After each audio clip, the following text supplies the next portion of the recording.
Ang babaeng ito ay si Saki, isang S-rank adventurer. Pero bakit siya tumatakbo palayo sa laban sa boss? At bakit siya yung batang parang basura ang natitirang harapin ito? Oo, yung batang isang linggo lang ang nakaraan ay hindi man lang makapaghawak ng espada ng maayos. Kita mo, ang walang kwentang tall una noon ay si Yuki. Ang buong trabaho niya sa grupo ay magdala ng mga bag, mga potion panggaling, merienda, literal na trash bag. Ang mage ng grupo ay tinrato siya na parang waiter. Ang leader naman ay tinrato siya na parang pasanin lang. Si Saki lang ang nagdepensa sa kanya dahil magkasama sila sa isang orphanage na nawasak ng pagbagsak ng isang dungeon. Ngayon, ilang araw ang lumipas. Pumasok ang grupo sa isang S-rank na dungeon at biglang lamunin sila ng sahig. Diretso silang napunta sa kwarto ng boss. Isang matandang parang alalay ang bumangon mula sa isang lawa ng dugo at niyayakap ang buong S-rank na grupo na parang labahan. Pagkatapos, lumalabas ang tunay na boss, isang vampira at ang Demon King ng dungeon. Lumingon ang bawat halimaw sa kwarto at yumuko. Agad na nalaman ng leader na malapit nang mamatay ang buong koponan niya. Doon nagsimula ang batang nakabalot sa basura na ilabas ang emergency teleport device ng koponan. Pindutin ang button. Uuwi na ang buong grupo. Iwan ang sinumang nasa labas ng saklaw. Kaya nagsimula ng maglakad ang ating batang lalaki sa maling direksyon. Sumisigaw ang mangkukulam sa kanya. Saki ay umiiyak. Inakay siya ng leader dahil naintindihan niya ang mensahe. At patuloy lang siyang naglalakad. Alam niyang nilagdaanan niya ang kanyang sariling sentensya sa kamatayan. Umabot na sa 0 ang countdown at itinapon niya ang teleport sa likod.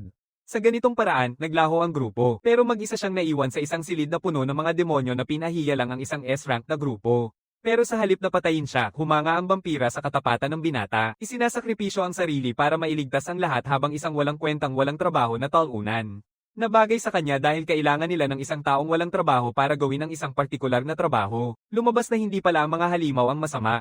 Linggo-linggo, pumapasok ang mga tao sa mga dungeon at tinatrato itong parang ATM. Gusto ng hari ng demonyo na pabagsakin ang ibang dungeon para makuha ang kanilang mana at maprotektahan ang sarili niyang grupo. Pero para magawa yon kailangan niya ng isang human na makakatawag sa kanya palabas sa mundo. Ang kailangan ay walang koneksyon sa trabaho at mukhang tapat, kaya kailangan walang trabaho si bro.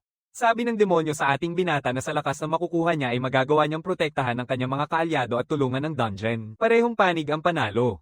Sa madaling salita, na-recruit si bro bilang kasosyo ng demonyong hari dahil kulang ang kanyang resume. Yamakap siya sa kamay ng vampira. Isang sumpa ang sumunog sa kanyang balat at tulad ng dati, ang pinakamasamang adventurer sa guild ay naging pinakadelikadong halimaw doon. Nagigising siya sa ibabaw. Saki niyakap siya habang umiiyak at kinabukasan diretso si bro sa guild na parang walang nangyari. Humihingi ng pahintulot na malinis ang isang dungeon mag-isa. Tumingin ang receptionist sa kanya na parang inamin niya ang isang krimen. Pero pinayagan niya siyang pasukin ng pinakasimpleng dungeon para sa mga baguhan, isang tahimik na labyrinth na walang kwento. Ilang mahihinang halimaw lang ang naiulat. Lugar ito kung saan namamatay ang mga baguhan ng hindi nababalita. Sinasabi nila na pwede niyang pindutin ang pulang buton kung may kailangan siya. Biglang tanong ng malaking vampirong lalaki kung ito ba ay isang abandonadong dungeon. Nagulat ang bata at tanong kung ito ba ang kakayahan ng hari ng mga demonyo, ngunit ipinaliwanag ng lalaki na ito ay kakayahan ng bata mismo upang makipag-ugnayan sa mga monster. Ang ganitong uri ng kakayahan ay tinatawag na palaging naka-on o automatikong kakayahan. Ipinaliwanag ni Yuki na ang isang abandonadong dungeon ay isang lugar na hindi maayos na pinamamahalaan o nililinis. Ang isang dungeon na may maraming yaman ay dinadagsa ng mga adventurer na sumusubok kumita. Kaya't ito ay pinananatiling maayos. Nanunood mula sa malayo, ang vampira ay nagsasabi na ang mga monster sa dungeon na ito ay nagsasagawa ng maayos na reproduksyon. Sa tingin niya, sa huli ay babagsak ang dungeon dahil hindi nito kayang suportahan ng napakaraming monster. Iyon ang dapat mangyari. Pero napapansin ng bayani na wala ni isang halimaw roon. Napapansin niyang sobrang kakaiba na kahit para sa isang mahina na dungeon. Pagkatapos ay nagsimulang mag-ingay ng malakas ang buong lugar. Isang pares ng mga adventurer ang dumating na tumatakbo, sinasabi na lumabas na ang boss ng dungeon. Natatakot na si Yuki at tanong niya kung ano itong dambuhalang slime na papalapit sa kanya. Ipinaliwanag ng hari ng demonyo na ang ilang mga halimaw sa dungeon na ito ay nagkakain-kainan. Pagkatapos ay napansin ng pangunahing tauhan ng isang labasan at itinuro ito. Nagsimula silang tatlo na tumakbo mula sa monster. Sa sandaling iyon, niyakap ng slime ang babae at hinihila siya palayo. Nagiigting na tanong ng bayani sa demonyo kung kaya niyang gawin ang kahit ano kapag siya ay tinawag. Pero ang sagot ay hindi. Nakikita ang babae na nawawala ng lakas, gumagawa ng hakbang ang pangunahing tauhan at sumugod sa halimaw. Isusubo niya mismo sa malapot na slime. Nakita yon, nagsimula namang tumawa ng malakas ang vampire. Sinasabi niya na gagawin ng bata ang lahat para mailigtas siya. Hawak ang babae sa kanyang mga braso, tinatawag ni Yuki ang Demon King. Lumitaw ang malaking vampira at sinabing magagamit siya ng kanyang amo kahit kailan ito gusto.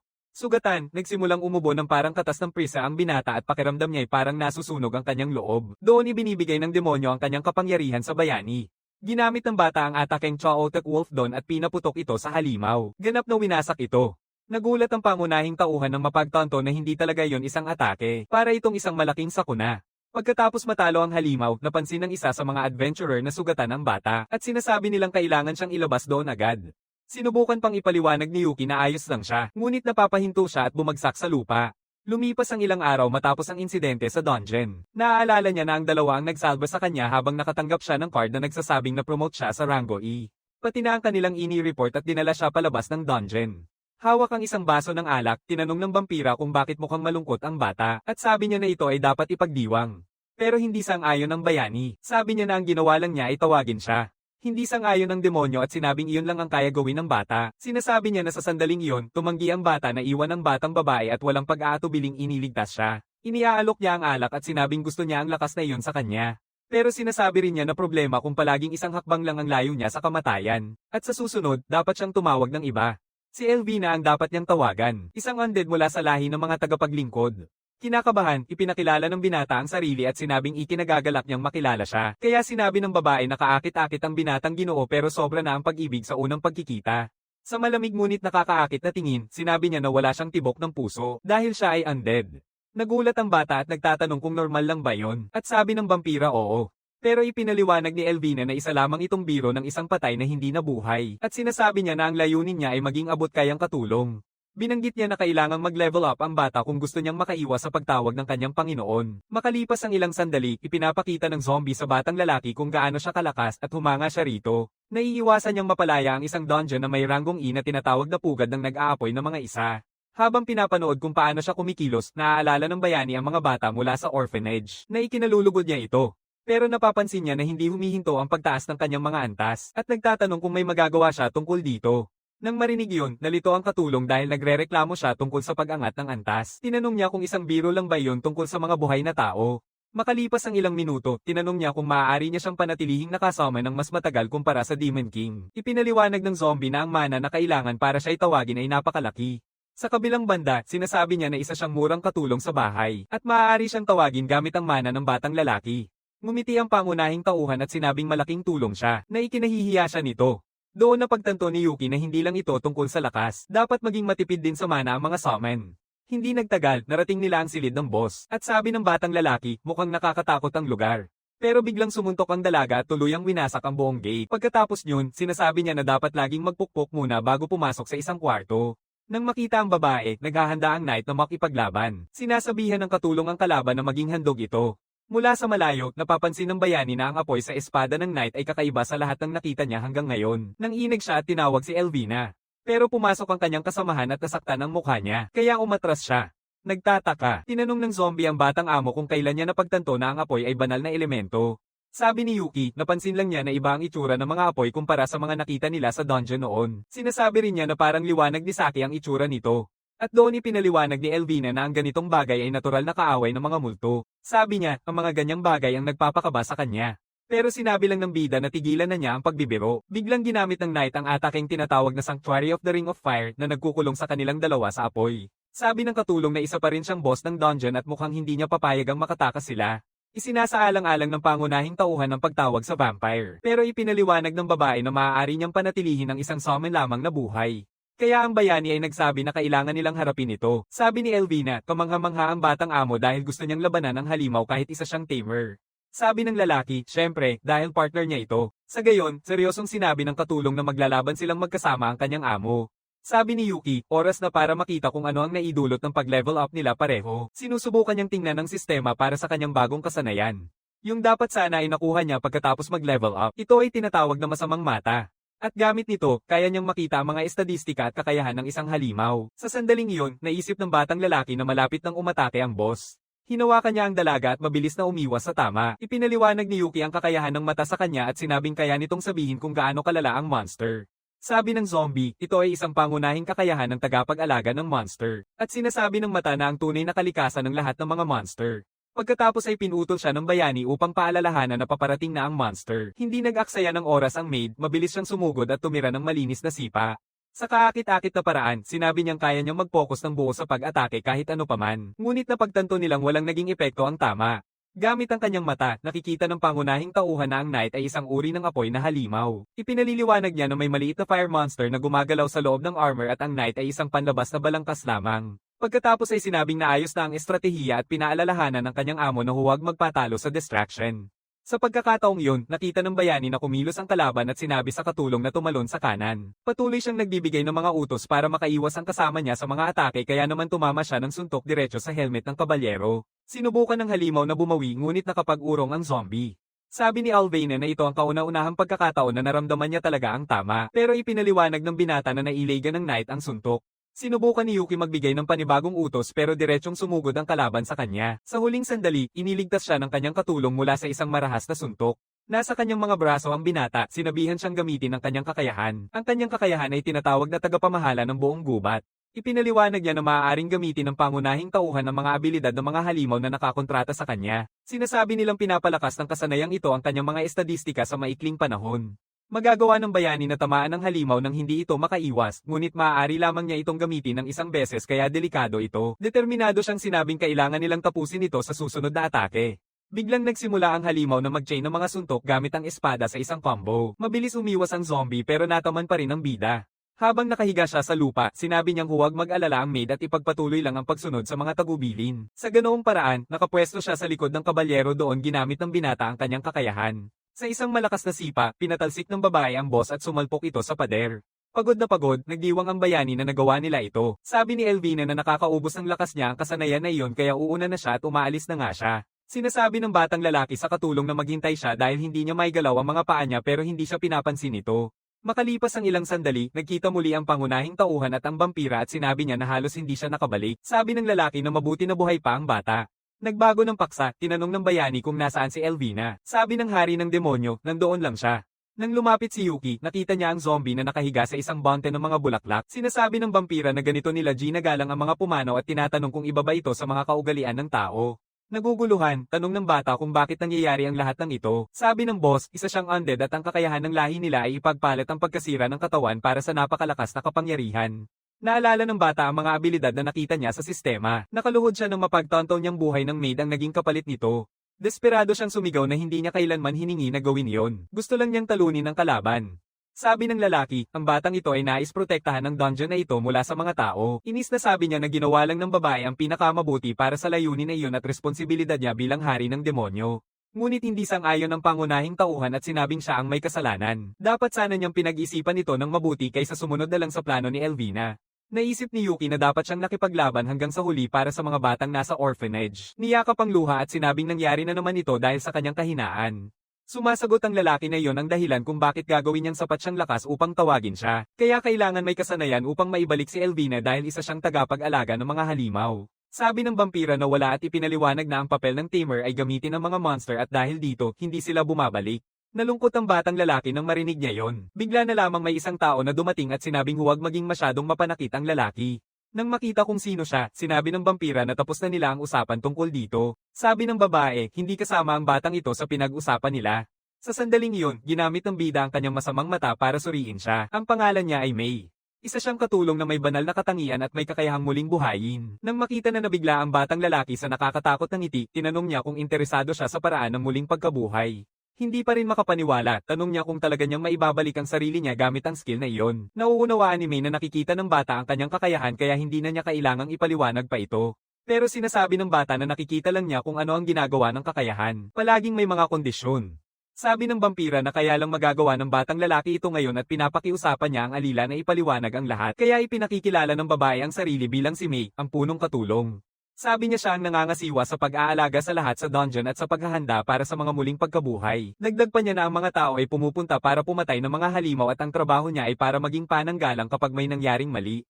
Ipinaliwanag niya na ang kasanayan ay may mga kondisyon tulad ng malaking gasto sa mana na nagpapababa sa pagiging epektibo nito. Pagkatapos ay nagbibigay ng halimbawa ang katulong. Isang batang lalaki ang namatay at muling binuhay. Sa ganitong kaso, kakailanganin ng babae halos kasing dami ng mana na kailangan para magtayo ng isang buong palapag ng dungeon na ito. Kaya ipinaliwanag niya na ang pagbabalik kay Alvina ay magastos ng sobra at dahil dito, magiging mas maliit ang dungeon. Tinanong ng bayani kung mas magiging madali bang atakihin at sakupin ang dungeon, at sinagot ng katulong na oo. Ang ikalawang kondisyon ay hindi ka maaaring mag-resurrect ng isang tao kung tuluyang naubos na ang mana nito. Sabi ni May na may kaunting mana pa si Alvina pero mawawala na ito sa loob ng 10 araw, kaya kailangan nilang kumuha pa mula sa ibang lugar. Kaya pala gusto nilang hingin sa binatilyo na linisin ang isang napakalaking dungeon. Nagulat si Yuki at sabi niya na magagamit nila ang kasanayan sa muling pagkabuhay ng walang limitasyon kung magnanakaw sila ng mana mula sa ibang mga dungeon. Sabi ng vampira, isa yon sa mga layunin pero ang mga dungeon na nalinis nila hanggang ngayon ay malayo pa sa sapat. Sa puntong iyon, tinanong ng pangunahing tauhan kung gaano karaming mana ang kailangan nila ngunit sinabi ng katulong na hindi siya gaanong pamilyar sa mga ranggo ng tao. Ngunit sinabi niya na nagalit ang lahat ng imungkahi niya na linisin nila ang isang malaking dungeon. Tinitingnan ng Demon King na hindi nila gustong ilagay ang susi sa isang mapanganib na plano dahil kay Alvina. Inis na inis, iginiit ng bayani na gawin ito pero sinabing mapanganib ni Libra na parehong mapahamak ang bagong halimaw at ang batang lalaki tulad ni Alvina. Sinasabi niya na hindi pa siya nakakahanap ng paraan para lumakas, pero ito lang ang paraan para mailigtas siya. Isa iyon sa mga dahilan kung bakit nakipag-ugnayan ang demonyo. Sa oras na iyon, tinawag ng Demon King ang butler para sanayin ang bata. Sabi ni Libra, ang batang lalaki ay magiging under sa pangangalaga ni Vin sa susunod na 7 araw. Pagkatapos ay sinimulan ng pangunahing tauhan sundan ang butler. Hiniling ng vampira kay May na sundan sila dahil labis na tutol ang matandang lalaki sa paggamit ng mga tao. Sinasabi niya na posibleng mamatay ang bata dahil sa butler. Pagkatapos yun, na-teleport ang pangunahing tauhan kasama ang matanda papunta sa dungeon. Ipinaliwanag ng lalaki na bahagi ito ng kapangyarihan ni Lord Libra at binigyan niya ng tig-iisang palapag ang bawat isa sa kanila. Sabi niya, ang bata ang unang tao na nakakita ng mga executive floor. Tapos tinanong ng bayani kung tutulungan siya ng matanda na mag-level up at iba pa. Sabi ng matanda na para sa mga tao, ang pag-level up ay nangangahulog ang pagkuha ng mana mula sa mga monster at dungeon. Ipinaliwanag na ang mga adventurer ay sumisira sa buong dungeon dahil nangunguha sila ng mana mula sa mga monster nang hindi humihingi. Sabi niya na ang bata ay nasa kontrata kay Libra kaya hindi siya pwedeng mag-level up sa loob ng dungeon na ito. Nabigla, tanong ng pangunahing tauhan kung paano siya dapat sanayin.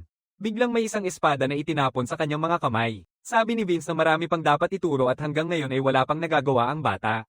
Habang naghahanda siyang umatake, sinasabi ng butler na walang lakas, kaalaman, o talento ang bata. Sa malamig na titig, sinabi ng matanda na kailangang paghirapan ng bata ang lahat ng iyon kung gusto niyang iligtas si Elvina. Agad-agad, inatake ng lalaki ang bida ng sunod-sunod na mga palo. Iniisip ng bayani na seryosong gusto siyang patayin ng butler pero sinasabi ni Vince na hindi iyon ang totoo at susuko siya sa bata kung hindi niya ito magagawa. Sinasabi niya na mas makakabuti iyon para sa dungeon at kay Lord Libra. Habang patuloy siyang umaatake sa bata, sinasabi ng matanda na magtagal siya nang hindi bababa sa 3 oras. Pagkatapos ay nagawang harangan ng bata ang atake ng matanda. Sa paggamit ng kanyang kakayahan, sinasabi niyang ipapasa niya ang kanyang buhay para maibalik si Elvina. Sa kanyang kakayahan, nakikita ng bayani na ang matanda ay may katangian ng dugo at ang kanyang kakayahan ay ang magandang bulaklak ng dugo na tibak. Natatakot ang bata nang mapagtanto niyang napakalaki ng agwat ng antas na hindi na niya mabasa ang mga atake. Labis na nagpapanik si Yuki at naisip ang maghanap ng ligtas na lugar kung saan walang delikadong mangyayari. Ngunit biglang sumugod ang lalaki diretso sa kanya. Isang saksak ng espada ang dumampi sa kanya. Gayunpaman, nagawa ng bata na umiwas sa ilang sunod-sunod na atake sa nakakagulat na paraan. Pero sabi ng butler, puno ng sayang ang mga galaw ng bata. Agad siyang lumapit at sinabing kaya niyang pigilan ang anumang kontra-atake ng madali.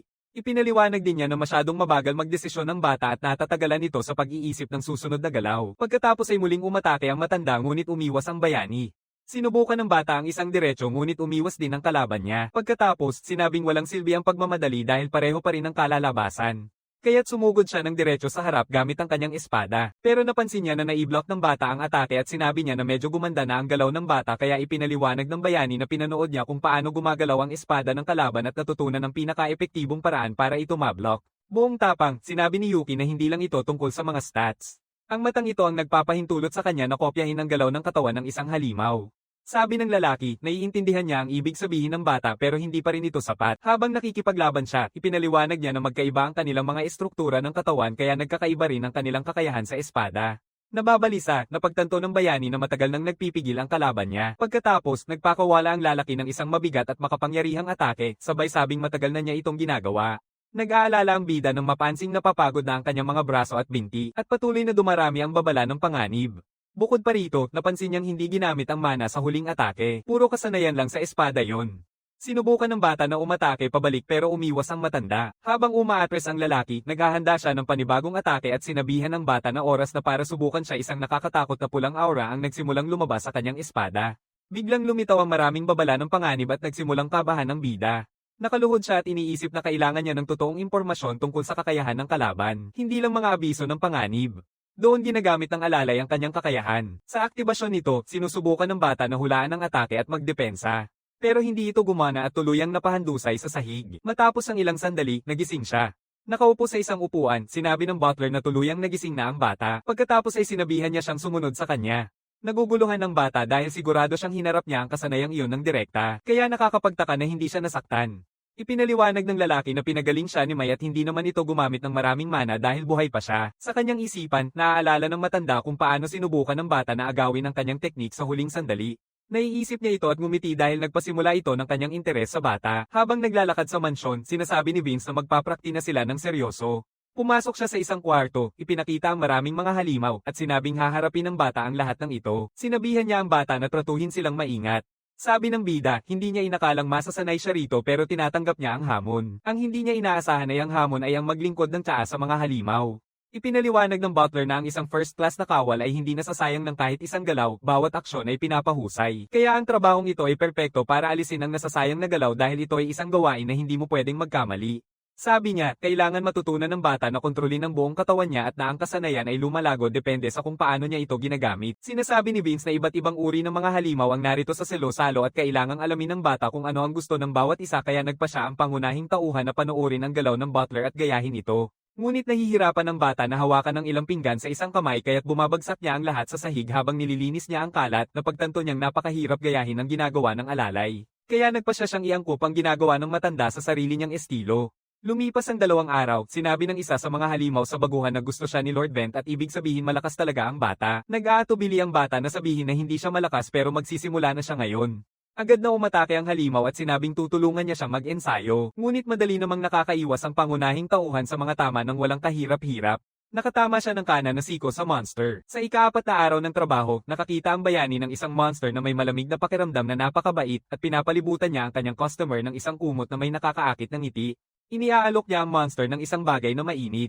Habang tumatagal, naiintindihan ng bayani kung bakit pinili ng butler ang ganitong klase ng pagsasanay. Sa wakas, dumating ang ika-6 na araw at naglingkod ang batang lalaki ng isang paniki sa isang malambing na paraan. Ngunit ang maliit na bagay ay natambe siya dahil ang kakayahan nito ay para lang maging isang surot. Lumipas ang 1 linggo at nagpa siya ang bata na maghain ng tsaa sa katulong. Sabi ng lalaki, kailangan pa rin niyang mag-improve sa maraming aspeto pero tanggap naman ang kanyang mga asal. Nakakaragdag ng emosyon kay Yuki ang marinig iyon dahil puno ng laban at tea party ang linggong ito. Akala ng bata tapos na ang pagsasanay pero pinutol siya ng matanda at sinabing nagsisimula na ang katapusan. Vint niyayakap ang kanyang espada at nagsimula ng maghanda para sa laban. Sa oras na iyon, sinabi ng matanda na nagawa na ng bata na kopyahin ang kakayahang iyon nang hindi niya napapansin. Pero ngayon kailangan niyang tunay na maging kanya ito. Sa nakakatakot na tingin, binabantaan niya na mamamatay ang bata kung hindi niya ito magagawa. Nang inig na ang bayani at sinabing sa tingin niya ay karapat-dapat na siyang mamatay kung mabibigo siya sa misyon na ito. Sa paggamit ng kanyang kakayahan, napagtanto ni Yuki na imposibleng magdepensa ng normal at ang tanging paraan ay itigil ito bago pa man mangyari. Kaya't pinipili ng pangunahing tauhan na gamitin ang kasanayan ng matandang lalaki. Dali-dali siyang umatake sa matanda na tinatanggihan ng atake ngunit biglang naputol ang espada ng bata at tinamaan siya ng malakas. Walang emosyon, sabi ng butler na nakakadismaya. Sakit, sabi ng bata na hindi na makikialam ang matanda sa kanyang hangganan. Pagkatapos ay muling ginamit ng bata ang kasanayan na iyon ngunit inayos upang umangkop sa kanyang sariling estilo.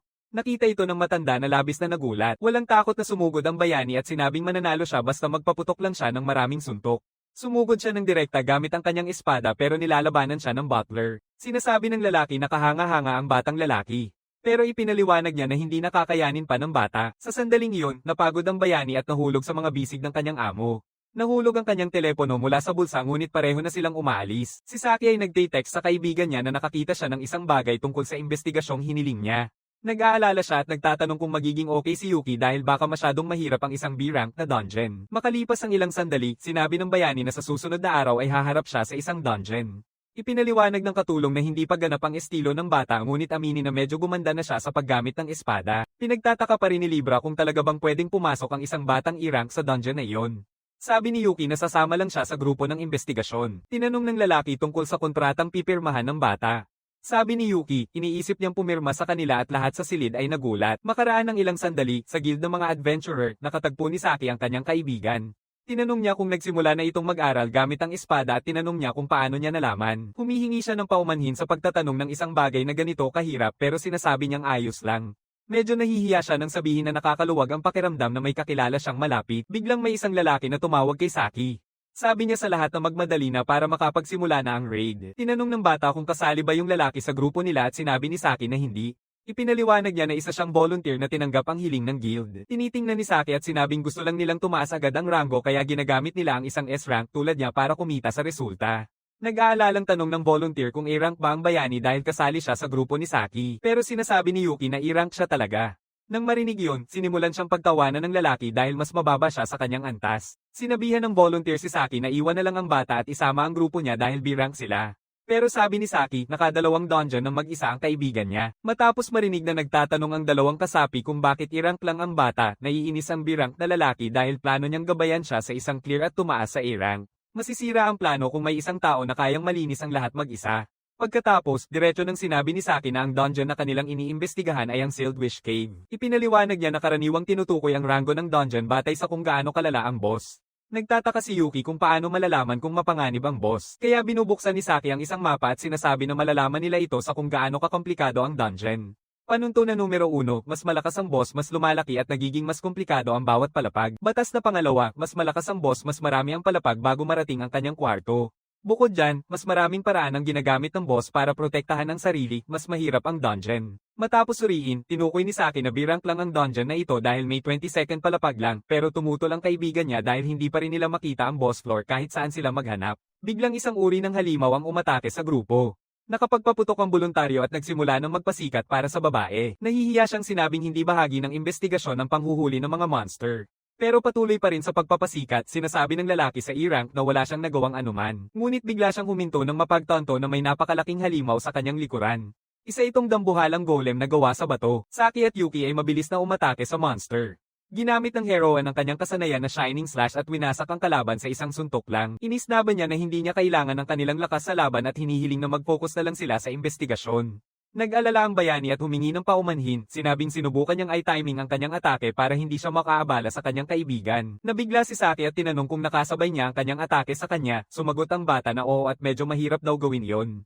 Mula sa malayo, humanga ang SES rank na adventurer sa antas ng bata. Ngumiti siya at sinabing niligtas siya ng kaibigan niya at ginawa niya ang magandang trabaho.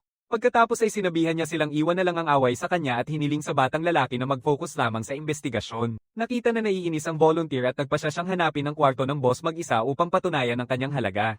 Ngunit lumipas ang 10 oras at hanggang ngayon ay wala pa silang nakitang kahit isang bakas ng tinatawag na kwarto. Tinitingnan ng leader ang mapa at sinasabi na nasuri na nila ang lahat pati na ang mga nakatagong lugar. Pagkatapos, nagtatanong ang bayani tungkol sa isang pader. Ang volunteer ay nagsasabi na hindi alam ng bata ang sinasabi niya. Ipinaliwanag niya na ang dungeon ay isang hiwalay na espasyo na gawa sa mana at hindi ito isang likas na kuweba. Naiinis na nilapitan ng lalaki at sinipa ang pader. Nakapiling ng malapit, sabi niya na masusugatan ng bata kapag sinubukan itong batasin ang layer ng mana. Ipinapakita ang kanyang mahiwagang mata, sinasabi ni Yuki na hindi yan ang itsura nito. Nag-iikot-ikot ang bayani at ipinaliwanag na ang kuweba ay gawa sa parehong material ng dambuhalang bato. Hindi nagdalawang isip si Saki at ginamit ang kanyang kumikislap na taga sa isa sa mga pader. Nakagawa siya ng malaking butas at inutusan ng lahat na pumasok. Doon nagkaharap ang grupo sa isang mas malaking golem na gawa sa bato. Nang makita ang halimaw na iyon, nabigla ang voluntaryo. Ipinaliwanag ng leader na hindi sila nasa isang normal na dungeon. Buong grupo ay nasa loob ng isang golem na ginawa upang tularan ng isang dungeon. Sinasabi niya na ginawa ito para itago ang tunay nitong rango. Tinanong ni Yuki kung ibig sabihin niyo na ito na ang tunay na unang palapag. Kung ganoon, napakalaki ng dungeon na ito. Nababahala na sabi ng pangunahing tauhan na tiyak na S-rank ang dungeon na ito. Pagkatapos ay napansin ng leader ang isang lumulutang na kastilyo sa malayo. Sa ibabaw nito, naisip niya na marahil ay pinatay ang golem upang maiwasan ang pag-aaksaya ng mana dahil nabigo ito sa misyon nito. Ang misyon ng golem ay pigilan ng isang S-rank na sumalakay tulad ng bida. Nalilito ang voluntaryo dahil akala niya ang mga halimaw ay basta malalakas lang na hayop. Pero sabi ni Saki, ang mga dungeon ang unang depensa laban sa mga kalaban. Sa isip ng bida, sang-ayon siya dahil nakita niyang may malinaw na estratehiya, talino, at maging damdamin ang mga halimaw. Sabi pa ng babae, maswerte ang grupo dahil maabyutan nila ang boss bago ito tuluyang magtago. Matatag niyang idineklara na tapos na ang investigasyon at magsisimula na ang paglilinis. Itinuturo niya ang portal at sinabihan ng natitirang grupo na umuwi na at mag-ulat sa guild. Pero nagpasya siyang hindi kasama ang pangunahing tauhan at tinanong kung magpapahinga rin siya. Nagulat ang batang lalaki at tanong kung bakit. Sinasabi ni Saki na kailangan niya ng isang makakapagbalik ng impormasyon tungkol sa boss kung kinakailangan. Lumapit siya at sinabing siya dapat ang pumili. Pagkatapos ay hinihila ng babae ang bayani palapit at sinabing kailangan nilang makabalik sa bahay nilang dalawa ngayon.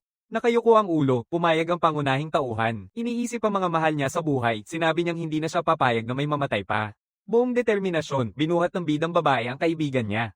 Gamit ang kanyang kakayahang luminous formula, lumipad siya palayo. Nabibigo ang voluntaryo at sinabing hindi na siya makakita ng kahit ano pa. Galit na sinasabi niya sa sarili na hindi siya uuwi ng ganito. Mabilis na nakarating ang magkaibigan, nililinis ang daan papunta sa pinakailalim ng dungeon. Biglang may nagsabi na hindi nila akalain na makararating doon mag-isa ang isang tao. Siya ang boss at nakalutang siya nang nakabaligtad, bumababa sa lupa. Ipinakikilala niya ang sarili bilang Carrot, ang golem na hiyas, at sinasabi niyang magiging pinakagwapong demonyong hari sa lahat. Naiintindihan ni Saki na nag-iipon ng mana ang golem sa buong panahon na ito. Inamin ito ng demonyo at ipinaliwanag na unti-unti niyang pinapaganda ang kanyang kagandahan. Bigla siyang umatake sa bayani. Nakaiwas siya sa mga atake nito nang walang masyadong problema. Habang kinukuha niya ang kanyang espada, napagtanto ni Yuki na mabilis ang kalaban at isang tama lang ang maaaring ikamete niya. Pero hindi siya natatakot dahil mas mabagal ang reyna ng goblin kumpara sa butler. Kaya ng isang espada ang tinamaan pero walang epekto. Sobrang tigas ng katawan niya. Pero sinasabi ng bayani na ang tanging kailangan gawin ay gumawa ng pagkakataon. At sa oras na yun, dumating si Saki sa likod niya. Ginamit niya ang kasanayan na luminous break. Nagulat ang boss at sinabing naputol siya. Buong kumpiyansa, sinabi ng Seshrank na babae na patunay iyon na hindi matibay ang kanyang katawan. Mula sa malayo, pinapanood lang ng bida ang nakakabaliw na kakayahan ng kanyang kaibigan. Nangamba ang babae nang mapansin niyang may balak ang kalaban niya. Hawak ang espada, sinabihan niya ang bayani na huwag magpabeya. Pagkatapos, sabay silang sumugod at sunod-sunod na inatake ang boss para mapagod ito. Pero sabi ni Carrot, alam na niya ang kanilang kahinaan. Sa sandaling iyon, huminto ang bayani sa pagtakas at nagbanta na ginagamit ng demonyo ang sobrang daming mana. Sa labas, nagsimula ng gumalaw ang dambuhalang golem upang harangin ang daan papunta sa portal. Sabi ng boss, madudurog sila kung wala silang gagawin doon na pagtanto ni Saki na matagal na pala siyang nangongolekta ng materyales ng golem. Nagsimula siyang mag-isip kung paano niya mapipigilan ng demonyo at ang stone golem. Biglang tinawag siya ng kaibigan niya. Hindi natin pwedeng hayaang makalabas ang boss kaya hahadlangan niya ito. Natuwa ang babae at tumakbo palabas. Carrot tinutukso siya na hindi niya man lang siya makatouch at para na siyang isinantabi bilang isang sakripisyo. Sinasabi niya na hindi iyon ang dahilan kundi ang tiwala sa sarili. Sa pagkakataong iyon, naaalala ni Yuki ang lahat ng naniniwala sa kanya hanggang ngayon. Bitbit ang kanyang espada at sinabing kailangan niyang panindigan ang tiwalang iyon. Nang maramdaman ng golem ang mana ng bata, natakot ito. Sabi ng bayani na mula ngayon, lalaban siya bilang isang tagapagsanay ng mga halimaw. Sa isang malakas na atake, nagawa niyang putulin ang bahagi ng golem. Ipinaliwanag niya na ginamit niya lang ang galaw at lakas ng boss. Walang nasasayang na pagsisikap. Pagkatapos ay gumamit ang demonyo ng panggagamot na saksak kay Carrot. Agad siyang sumugod sa laban, pero hinarang ng lalaki gamit ang kanyang espada. Mabilis siyang umatake ulit at muling tinaga ang golem. Inis na inis niyang sinabing ginagamit lang siya nito buong oras. Tumango si Yuki at sinabing ako ay isang tagapag-alaga ng mga halimaw. Nawawala na si Carrot dahil nasira ang kanyang panlabas na balot. Nagsisimula siyang sumigaw at sinasabi na ipapakita niya sa kanya kung ano ang tunay na galing. Pagkatapos ay diretsyong nag-evolve siya parang isang Pokemon. Pinapalakas ang kanyang katatagan at maging ang kanyang itsura. Galit na sabi niya na hindi na niya pa isasama ang batang iyon sa kanyang koleksyon. Gusto lang niyang durugin ito tulad ng isang butil ng buhangin. Sinubukan niyang saktan siya pero halos makaiwas ang pangunahing tauhan. Nababahala siya at sinabing hindi siya masyadong malikhain dahil lumaki siyang umaasa sa kanyang mga tauhan. Sabi ni Carrot na mas malaking hiyas, mas mahalaga. Pero sabi ng bayani, ang mahalaga ay kung gaano kaganda ang pagkakahiwa mo. Sa hawak na espada, ginamit niya ang kasanayan sa dugo. Nabigla siya at naisip kung paano magagamit ng tao ang kasanayang katulad ng sa isang halimaw. Pagkatapos ay ginamit niya ito sa sariling paraan at nagdulot ng malaking pinsala sa boss golem. Matapos ang suntok, napagtanto niya na malubha siyang nasaktan. Sa lupa, sinasabi ng babae na hindi siya makapaniwala na kinailangan niyang itapon ang halos buong katawan niya dahil sa nakakatakot na kakayahan na iyon. Pagkatapos ay tinutulak niya ang bata sa isang mapanlinlang at maruming atake. Pero nilalabanan ito ng bata na para bang may Sharingan siya. Nang gigitla, tinatanong niya kung ano pa ang magagawa niya ngayon na sobrang sugatan na siya. Sang-ayon sa kanya, nagsimula ang batang magtawag at isang cute na maliit na paniki ang naipatawag. Mas maaga, ipinaliwanag na gagamitin muli ng bata ang dugo na iniimbak niya kasama ang paniki. Sinasabi ni Yuki na kailangan ng kasanayan ng maraming dugo at makakakuha siya ng 2 pagkakataon kung uminom muna siya. Pinagtatalunan ni V na isang halimaw lang ang kayang kontratahin ng bata sa isang pagkakataon at maaari siyang mamatay agad kung magkamali siya sa parehong subok. Sabi ni Yuki, siya ang unang titira gamit ang sarili niyang strawberry juice para siguradong gumana ang pangalawa. Gulat na paliwanag ng butler na ginagawa nito ay parang inilalagay sa panganib ang buhay ng bata, pero pinipili pa rin ng bata na gawin ito laban sa dungeon boss. Pagkatapos ay ipinakilala niya ang sarili bilang si Yuki, ang tagapag-alaga ng mga halimaw at manlalakbay na ginagamit ang mga kaibigan at kalaban sa parehong paraan. Diretso sa punto, tinamaan niya si Karab ng isang mapangyarihang suntok na nagdulot sa kanya na maglaho. May kumpiyansa ang bayani na sinasabi niyang tao siya kahit may kontrata siya sa Demon King. Matapos mapatay ang boss ng dungeon, isang napakalaking dami ng mana ang sumabog. Sinipsip ito ng bayani hanggang sa siya ay mapagod at mawala ng malay. Pero si Saki ay nakarating ng mas maaga upang mahuli siya. Namangha siya na nagawa niya yun mag-isa. Pagkatapos ng ilang sandali, tinawag ang lahat ng press. Isang lalaki na nakasuot ng suit ang nagsabi na ang taong sangkot sa isang espesyal na sitwasyon sa loob ng dungeon ay lalabas at magpapaliwanag kung ano ang nangyari. Sabi niya na ang taong ito ang nag-ambag ng husto sa paglilinis ng dungeon na iyon. At ang taong iyon ay ang S-rank na adventurer, si Saki. Handa nang ibigay ng pangunahing tauhan ang kanyang paliwanag. Sa pagkakataong ito, ang kaibigan niya ang nagpasa ng lahat ng trabahong ito sa kanya dahil may mahalaga siyang kailangang asikasuhin. Bumalik ang bayani upang tanungin ang butler kung naging matagumpay ang muling pagkabuhay. Sabi ni May, dumating ang bata sa tamang oras para sa huling bahagi. Sinasabi ni Vince na hindi dapat tignan ng binatang iyon ang ritual dahil masasaktan ang mata niya sa mana. Pagkatapos, sinabihan ni Alalay si Elvina na tapos na ang break at bilang headmaid hindi niya hahayaang maglakad-lakad mag-isa sa ilalim ng mundo magpakailan pa man. Sa sandaling iyon, gumamit siya ng kasanayan mula sa ilalim ng mundo. Mabilis na nagising ang zombie na Alalay. Naguguluhan siya nang makita ang kanyang batang amo. Nagtatanong ang babae kung siya ay pumanaw na pero ipinaliwanag ng bayani na si Elvina ang bumalik sa buhay. Pagkatapos, napagtanto ng zombie na siya ang headmaid at nagsabi siyang nagulat siya. Akala niya namatay siya nang walang kabuluhan. Nagpapasalamat ang pangunahing tauhan at sinabing okay siya. Sa kanyang matalim na sense of humor, tinanong ng katulong kung isang uri ng patay na biro ang pagtatanong nito sa isang zombie. Habang pinapatigil ang sandali, dumating si Vince at sinabing pareho nilang may trabaho at kailangang magbihis. Nang marinig yon, tinanong ni Elvina kung nagsisilbi bang katulong ang master. Bago pa makapagpaliwanag ang matandang lalaki, dumating ang punong katulong dala ang mga uniforme sa trabaho. Nakasuot na ang bayani at humanga sa kanyang bagong kasuotan sa trabaho. Pagkatapos ay ipinaliwanag ng matandang lalaki na ngayon ay gagampanan ng binatang lalaki ang papel ng hari. Nang pagbukas niya ng pinto, lahat ng mga halimaw ay nagpasalamat sa pagdating ng tao. Nalilito si Yuki at nagtatanong kung anong nangyayari. Nandoon si Libra at sinabing maraming mana sa dungeon na nilinis ng bata. Magapaliwanag na salamat doon ay nakabuhay siya ng mas maraming tao kaysa sa inaasahan. Sabi ni Libra na ang mga halimaw na iyon ay naibalik dahil sa tao kaya nais nilang makilala siya. Pagkatapos ay nagkumpulan ng maraming mga monster sa paligid ng bata na gustong makipagkita sa kanya at inimbitahan siyang uminom hanggang umaga. Bago makasagot ang bayani, niyayakap siya ng katulong sa blazer at sinimulang hilahin palayo. Pagkatapos, sinabi ng vampira na dapat tanggapin ng bata ang pasasalamat ng lahat gaya ng isang tunay na tagapagsanay ng mga halimaw pero alam ng bida na hindi niya iyon ginawa para sa kanila. Ginawa niya ito dahil nakilala niya si Elvina. Nakatingin sa lahat ng mga monster sa kwarto, biglang naisip ng batang lalaki ang orphanage. Ngumingiti, sinabi niyang masaya siyang nailigtas silang lahat. Biglang isang lobo ang nagsabi na narinig niya na ang batang lalaki ay ang pinakamahusay na disipulo ni Lord Vane. Nabibigo ang katulong na hindi inaasahan ng tingin ng butler na kailangan pa ng pangunahing tauhan ng mas maraming pagsasanay. Doon niya napagtanto na gusto niya talaga ang bata. Itinuro niya ang binata at sinabing siya pa ang naghanda ng mga damit nito. Pero sumagot ang matanda na ginawa rin ng amo ang parehong bagay. Inamin ng vampira na hindi niya inakalang gagamitin ng bida ang mga halimaw, imbes na siya ang magpagamit sa kanila. Inamin din niya na mas marami pang nagawa ang binata kaysa sa inaasahan pero kahit na sinasabi niya yun, medyo kainahinala ang tingin ng vampire sa bata. Samantala, nasa interview si Saki at tinatanong niya silang ulitin ang tanong. Sa muling pagtatanong, sinabihan siya ng lalaki na magmadali at dalhin ang totoong ebidensya. Sinasabi niya na maaaring nagtatago siya ng isang tunay na baliw na halimaw at sinasabi niyang kukunin niya ito. Noong gabing iyon, nilapitan ng misteryosong lalaking ito ang isa sa mga volunteer ng koponan ni Saki para tanungin siya tungkol sa nangyari. Nang manginig, ibinunyag ng volunteer na nasa A-rank ang pangalan ni Yuki. Nang marinig iyon, naalala ng nakaputing lalaki ang isang batang may parehong pangalan at rango. Natataranta, sinasabi ng voluntaryo na wala siyang kinalaman dito. Pero sinasabi ng misteryosong lalaki na hindi niya siya pwedeng pakawalan. Kinabukasan, papunta na ang pangunahing tauhan upang makipagkita sa isang tao. Pumunta siya sa Great Caven Memorial upang mag-iwan ng mga bulaklak para sa mga pumanaw sa pagbagsak. Napaisip tuloy ang bida sa kanyang ampunan dahil marami siyang balitang gustong ibahagi sa kanila. Bigla niyang napansin ang isang tao roon. Naku po, nagpatago ang misteryosong lalaki at ipinakilala ang sarili bilang si Zapper, isang adventurer na klase A. Sinasabi niya na narito siya upang bantayan ang binata pero tinutulan ni Yuki na siya ay nasa ranggong ilang. Pero sinabi ng lalaki na kasali ang bata sa paglilinis ng Peking Dungeon at hindi niya kailangang itago iyon. Matulis pa rin si Zapper at sinabing plano ng bata na si Saki ang magkunwaring bida para hindi sila mapansin. Sinasabi ng bayani na tinulungan lang niya ang mga adventurer na makarating sa ligtas na lugar. Ngunit hindi sang-ayon ang nakaputi at nagsusuot ng hoodie at sinasabi na ang batang lalaki ang nakatalo sa boss ng dungeon habang abala ang heroine sa pakikipaglaban sa mga golem. Pagkatapos ay ipinaliwanag ng lalaki na hindi sapat ang maraming pyesa na pawns na pwedeng itapon para mapagtagumpayan ang isang dungeon.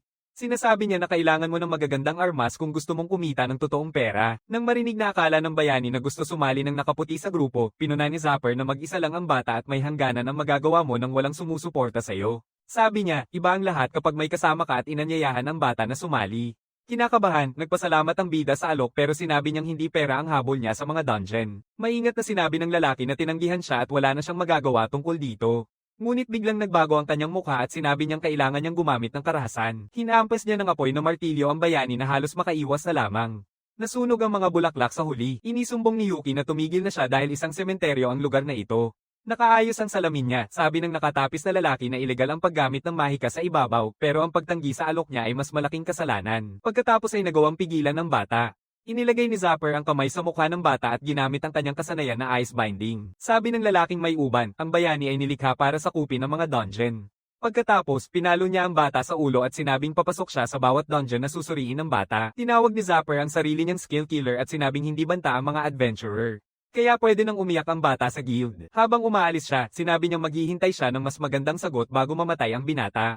Maya-maya, nagalit ang vampira dahil may nagtangkang nakawin ng isa sa kanyang mga piraso. Sabi ng pangunahing tauhan na kailangan ng grupo na mag-isip ng paraan para makaganti.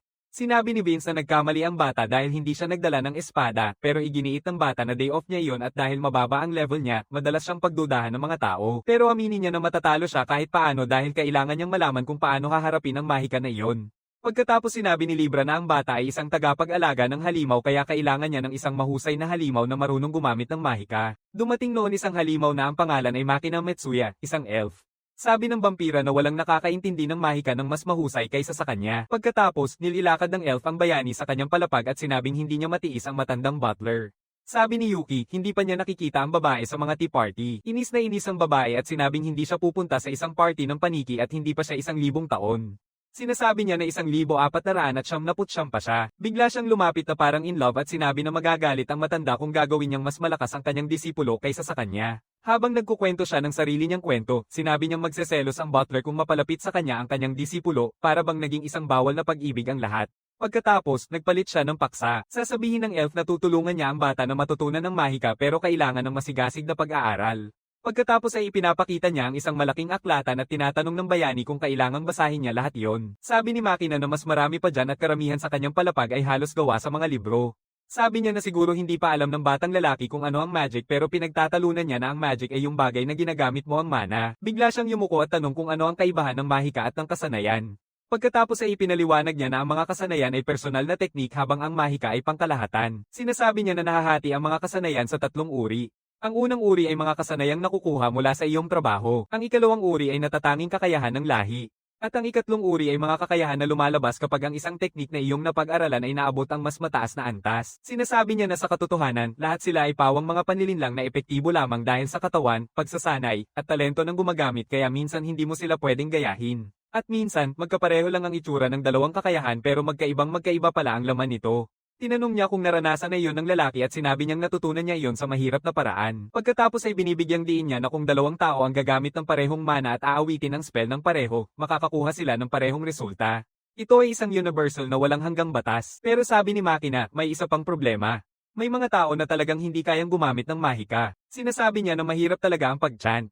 Kailangan mo ng buong aklat na puno ng mga panalangin kahit para sa maikling spell. Kahit narinig niya yon, sinasabi ng bayani na hindi pa siya nakarinig ng sinuman na mag-chant ng ganoon katagal kaya ipinaliwanag ng elf na pinupuna ng mga mahikiro ang pag-chant sa pamamagitan ng paggamit ng espesyal na tungkod, pagguhit ng mga magic circle, o pag-chant sa kanilang isipan. Sinasabi niya na habang mas nag-aaral ka ng mahika, mas marami kang matutunang mga maliit na trick. Pagkatapos, tinawag ng babae ang apoy na martilyo. Ipinaliwanag ni Makina na ito ay isang walang panawagan na paraan ng pagbato at magagamit ito ng binata sa pamamagitan ng pag-iingat ng imahe sa kanyang isipan at pagsabi ng trigger na parirala. Isa itong pangunahing kasanayan, pero maaaring magbago depende sa kung gaano mo nauunawaan ang orihinal na orasayon. Maaaring ulitin ng manggagaway ang buong teksto sa isip nila o gumamit lang ng imahe o tunog. Sinasabi ni Yuki na siguro kaya pareho ang hitsura ng mga spell pero iba-iba ang kinalabasan. Sabi ni Maito Kuwa, magagawa ng bata na gawing kanya ang spell kapag naintindihan niya ito ng lubusan. Bukod pa rito, maaari niyang panatilihin ang bahagi lang ng orihinal na chant at punan ang kulang na lakas para tumumbas sa ginagawa ng buong chant. Excited na tinanong ng bida kung ang paggamit ng mahika ay parang pagmememorya lang ng orasayon. Pinutol siya ng elf at sinabing tama siya, pero kung memorya lang ang gagawin niya, yun lang ang kaya niyang gawin. Ipinaliwanag niya na ang isang panawagan ay pangunahing isang set ng mga tagubilin para sa isang mahika at kailangan niya itong maintindihan kung nais niyang lumikha ng mga bagong mahika o baguhin ang mga umiiral na. Pagkatapos ay sinasabi ni Makina na alam niyang hindi gaano katagal ang mga tao kaya dapat siyang magpasalamat sa gagawin niya. Sa sandaling iyon, gumamit siya ng isang mahika na nagsisilbing simulation at nagpapakita ng nilalaman ng isang libro. Sabi niya na ang mundong ito ay parang aklat niya tungkol sa apoy na mahika at kung malilinis ng binata ang virtual na espasyong ito, matututuhan niya ang nakasulat dito. May kumpiyansa, niyayakap ni Yuki ang kanyang espada at sinabing ganito ang kanyang espesyalidad. Pero biglang dumating ang dalawang dambuhalang halimaw kasama ang napakaraming libro at tinanong ng bata kung kailangan niya talagang linisin ang lahat nito. Sabi ng kanyang bagong guro, oo, at tinanong kung iniisip niya na imposibleng magawa ito. Sasagutin niya ito sa pamamagitan ng pagputol sa isa sa mga halimaw gamit ang kanyang espada. Determinado, sinasabi ng bayani na matatapos niya ito sa isang iglap. Lumipas ang 3 araw at patuloy pa rin siyang naglilinis ng virtual na dungeon. Ngayon, nakikipaglaban siya sa isang halimaw na elemento ng hangin. Ang halimaw ay nagpaputok ng atake ng hangin na nagtulak sa kanya palayo, ngunit niligtas siya ng kanyang guro gamit ang isang spell na tinatawag na air capture.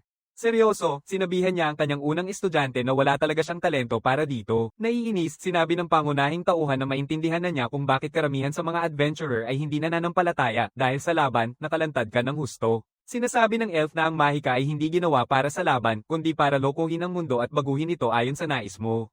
Pagkatapos ay nagpa siya ang bayani na subukan ng spell na bato na pana, ngunit napagtanto niyang ang pagbagsak ng lakas kapag hindi siya nagsasalita ay nakakadismaya.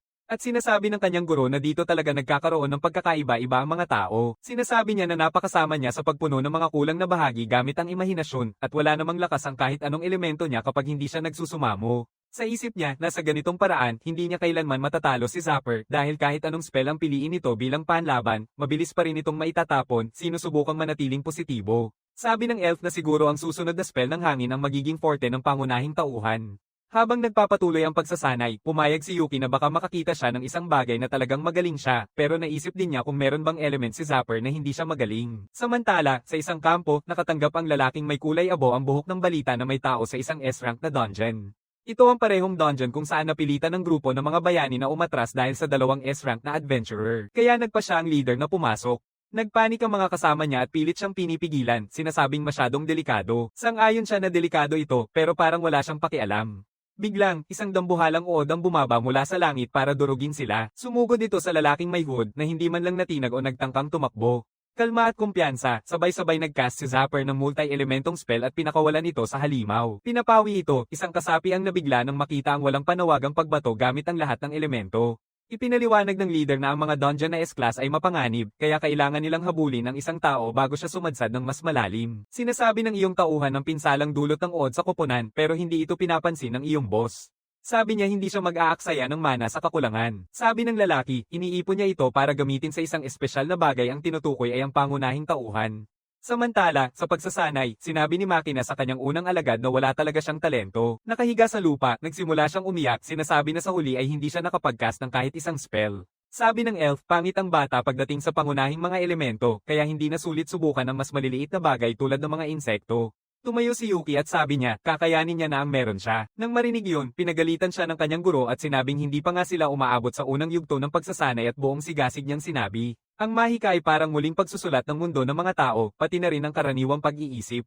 Sa matalim na tingin, sinabi ng elf na hindi niya papayagan ang ilang salita tulad ng pagsuko, pero nalilito pa rin ang bayani at nagtatanong kung ano ang dapat niyang gawin.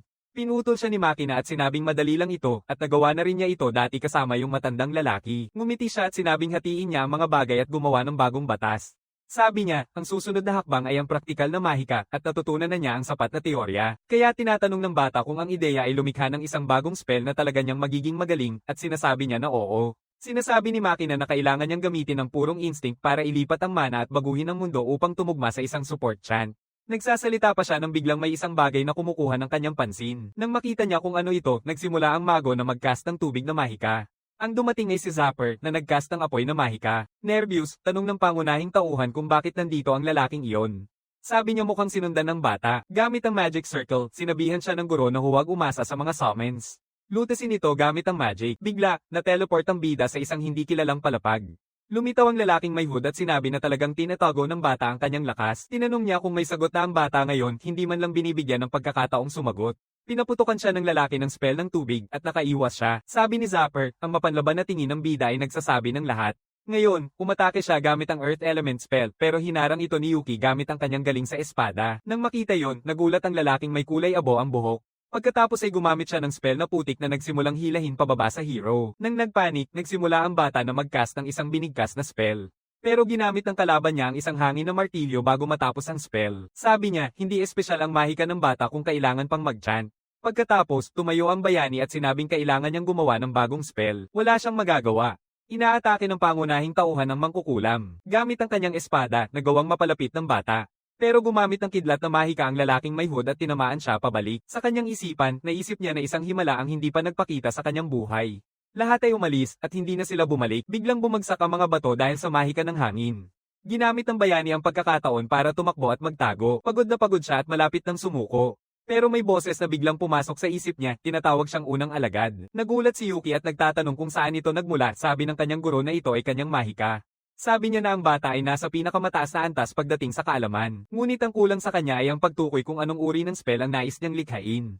Sabi ng elf, kailangan niyang hayaan ang kanyang damdamin na dumaloy at gamitin ang lakas na iyon. Pagkatapos ay naaalala ng pangunahing tauhan ng lahat ng trahedya sa kanyang buhay. At napagpasyahan niyang ang kanyang nararamdaman ay purong galit. Dumating si Zapper para harapin siya, diretso sa aksyon. Inihagis ng nakatapis na lalaki ang isang spell ng apoy, ngunit napansin niyang wala itong epekto. Nakikita yon, sinasabi ng elf na maganda ang spell na iyon. Isa itong uri ng purple na magic shield. Sa may galit na ekspresyon, ipinahayag ng pangunahing tauhan na ang kanyang mahika ay isang sumpa na nagmula sa kanyang galit, isang bagay na tumatanggi sa mahika mismo. Inis, tinanong ng lalaking ubanin kung paano nito napapawalang bisa ang kanyang mga mahika, ayaw na raw niyang mapasama ang bata sa grupo nila at sa halip ay aalisin na niya ito. Gumamit siya ng kidlat at tubig na mahika pero wala pa ring epekto. Ipinaliwanag ng elf na ang mahika ay nagpapadala ng intensyon mo sa mana para baguhin ang mundo at ang void ay kabaligtaran mismo nito. Nakangiti, sabi niya na ang katangiang iyon ay maaaring tawaging void at tanging ang abala niyang disipulo lang ang makakagawa ng ganitong spell. Nawawala na siya ng pasensya, sinasabi ni Zapper na ay e-exceed niya ang bata ng napakaraming magic. Pagkatapos ay pinaputok niya ang isang spell na apoy, tubig, at kidlat diretso sa batang lalaki. Nang makita yon, napagtanto ng pangunahing tauhan na hindi sapat ang magdepensa lang kaya nilikha ni Yuki ang sarili niyang espada gamit ang mahikang iyon at umatake sa mangkukulam. Hanga sa resulta, sinasabi ni Maitreya na ang kanyang disipulo ay may napakataas na kaalaman. Nagsusumamong, nagtataas ang lalaki ng pader na yelo at pader na hangin, ngunit nagsisimula ng mag-slice ang bayani sa lahat gamit ang kanyang espada na parang walang problema. Kaya nagpa siya ang lalaking may hood na gumamit ng spell ng apoy pero na-block ito ng magic shield ng bata. Kinakabahan, napagtanto ni Zapper na malapit na siyang maubusan ng mana. Samantala, tinutulak siya ng pangunahing tauhan ng diretso sa kanya, ipinapakita ang kanyang galing gamit ang kakayahang tinatawag na flow na lumilikha ng maraming espada na nakalutang sa paligid niya. Nakikita ng lalaki na papalapit ang bata pero iniisip pa rin niyang kaya niyang depensahan ang sarili niya sa oras. Dahil wala nang ibang paraan, ginamit niya ang windhammer sa sarili niya para itulak ang sarili palayo. Nakangiti, sinasabi niyang papalampasin niya ang bata ngayon pero sa susunod ay mag-iiba ang takbo ng lahat. Gamit ang spell na Wind Wing, nakatakas si Zapper habang sigaw na sisirain niya ang spell ng bata. Nang nagpanik, lumilitaw ang kanyang master at sinasabi sa bata na huwag niyang hayaang makatakas ito. Sasabi niya natatawa ang matandang lalaki sa kanilang harap kung gagawin niya yon, pero sinasabi ng pangunahing tauhan na may plano siya at nagtatanong kung okay lang bang tanggalin ang hadlang sa kanyang kamay. Samantala, nagtatakbo ng desperado ang nakaputi ang balabal, ngunit napansin niya ang buong pagbasa ng sumpa mula sa kanyang kalaban. Nagpanik siya, hindi magagawa ng bata yon agad-agad pagkatapos ng laban. Kaya hindi na siya nagdalawang isip at umatras pero lumalabas na si May pala ang nagkakas ng spell ang nilalang na tinawag ni Yuki. Ipinaliwanag ng bayani na itinuro niya kay May ang dasal sa pamamagitan ng kanilang mental na koneksyon. Ngumingiti siya at sinabing siya ay isang tagapag-alaga ng mga halimaw at kayang harapin ng kanyang mga kaalyado ang kahit ano. Sa pagkakataong iyon, pinaputok ng pangunahing alalay ang isang itim na pana sa kalaban. Agad na gumamit si Zapper ng isang banal na kalasag upang protektahan ang sarili, ngunit isang pana ang tumusok dito. Ito ang Void Arrow na pinaputok ng bayani. Napakalakas ng mahika, tuluyang pinaloob dito ang misteryosong lalaki. Samantala, sa pasukan ng ibabaw, may ilang kalalakihan na nagtipon at sinabi ng isa sa kanila na abala pa ang kapitan sa paglilinis ng isa pang dungeon. Sabi ng kasama niya, ang tanging tunay na banta ay ang A-rank Zapper at ang adventurer na si Yuki. Bigla, lumabas ang bida mula sa portal na may Zapper na nakasampas sa likod niya. Agad na itinuro ng lahat ng lalaki ang kanilang mga sibat at idineklara ang bayani na arestado. Nagulat ang binata nang mapagtanto na ito ang piling grupo ng guild na tinatawag na Execution Squad. Pagkatapos, isang squad mage na nagngangalang Nano ang lumapit at sinabing manatili lang ang binata. Hindi maintindihan ng lahat, nagtatanong ang pangunahing tauhan kung bakit siya rin ang inaaresto. Isa sa mga gwardya ang nagpapaliwanag na nakatanggap sila ng maraming reklamo mula sa mga adventurer tungkol sa kanya. Wala nang magawa, sinasabi ni Yuki na siya lang ang biktima dito. Sa sandaling iyon, nagising si Zapper at nagbuga ng apoy.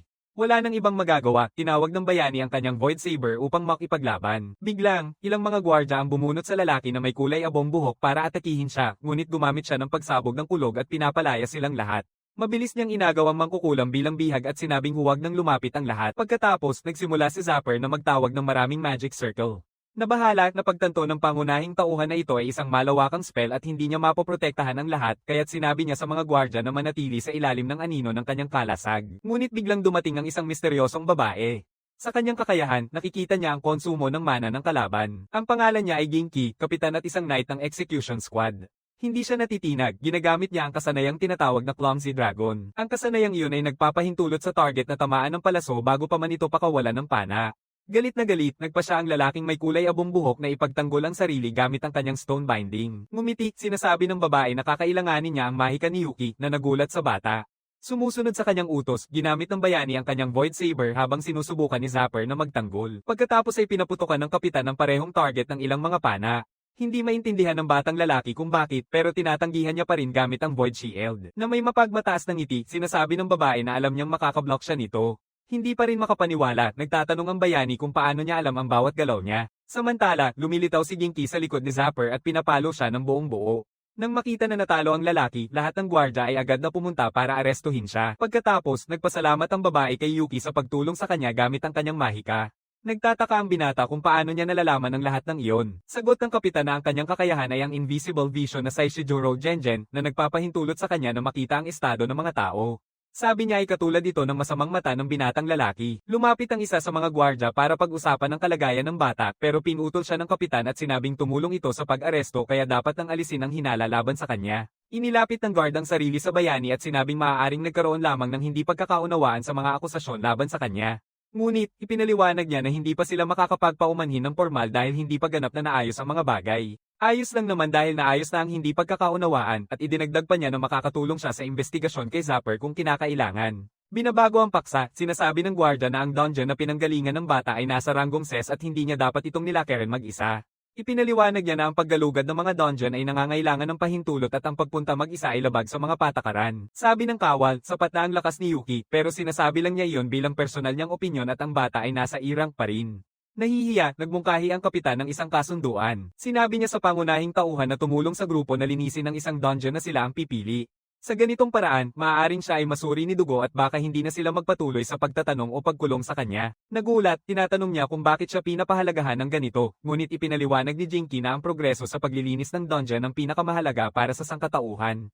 Sabi niya ay excited siyang makita ang estratehiya ng tagapag-alaga ng mga halimaw. Makalipas ang ilang sandali, sinabihan lang ni Libra ang bata na ay clear ang dungeon gaya ng kanyang nakagawian. Pero sinasabi ni Yuki na mawawala ang lisensya niya sa pakikipagsapalaran kung magdadala siya ng kahit anong monster na nakakapagsalita. Naisip niya kung ano ang gagawin dahil hindi niya pwedeng dalhin si Elvina o ang maliit na paniki na kasalukuyang nagpapagaling mula sa huling misyon. Pagkatapos, iminumungkahi ng hari ng demonyo na makipag-usap siya kay Task, isang taong alam ang lahat. Nagtataka, tinanong ng bayani kung siya ba ay isang uri ng espesyalista, tulad ni Makina. Sa kamangha-mangha, sinabi ng vampira na ang lalaking iyon ay talaga namang ang pinagsama-samang kolektibong kalooban ng lahat ng mga monster sa dungeon. Makalipas ang ilang sandali, pumunta ang bata kay Task at sinabi niyang kailangan niyang magtanong sa isang taong tunay na nakakaintindi sa mga monster.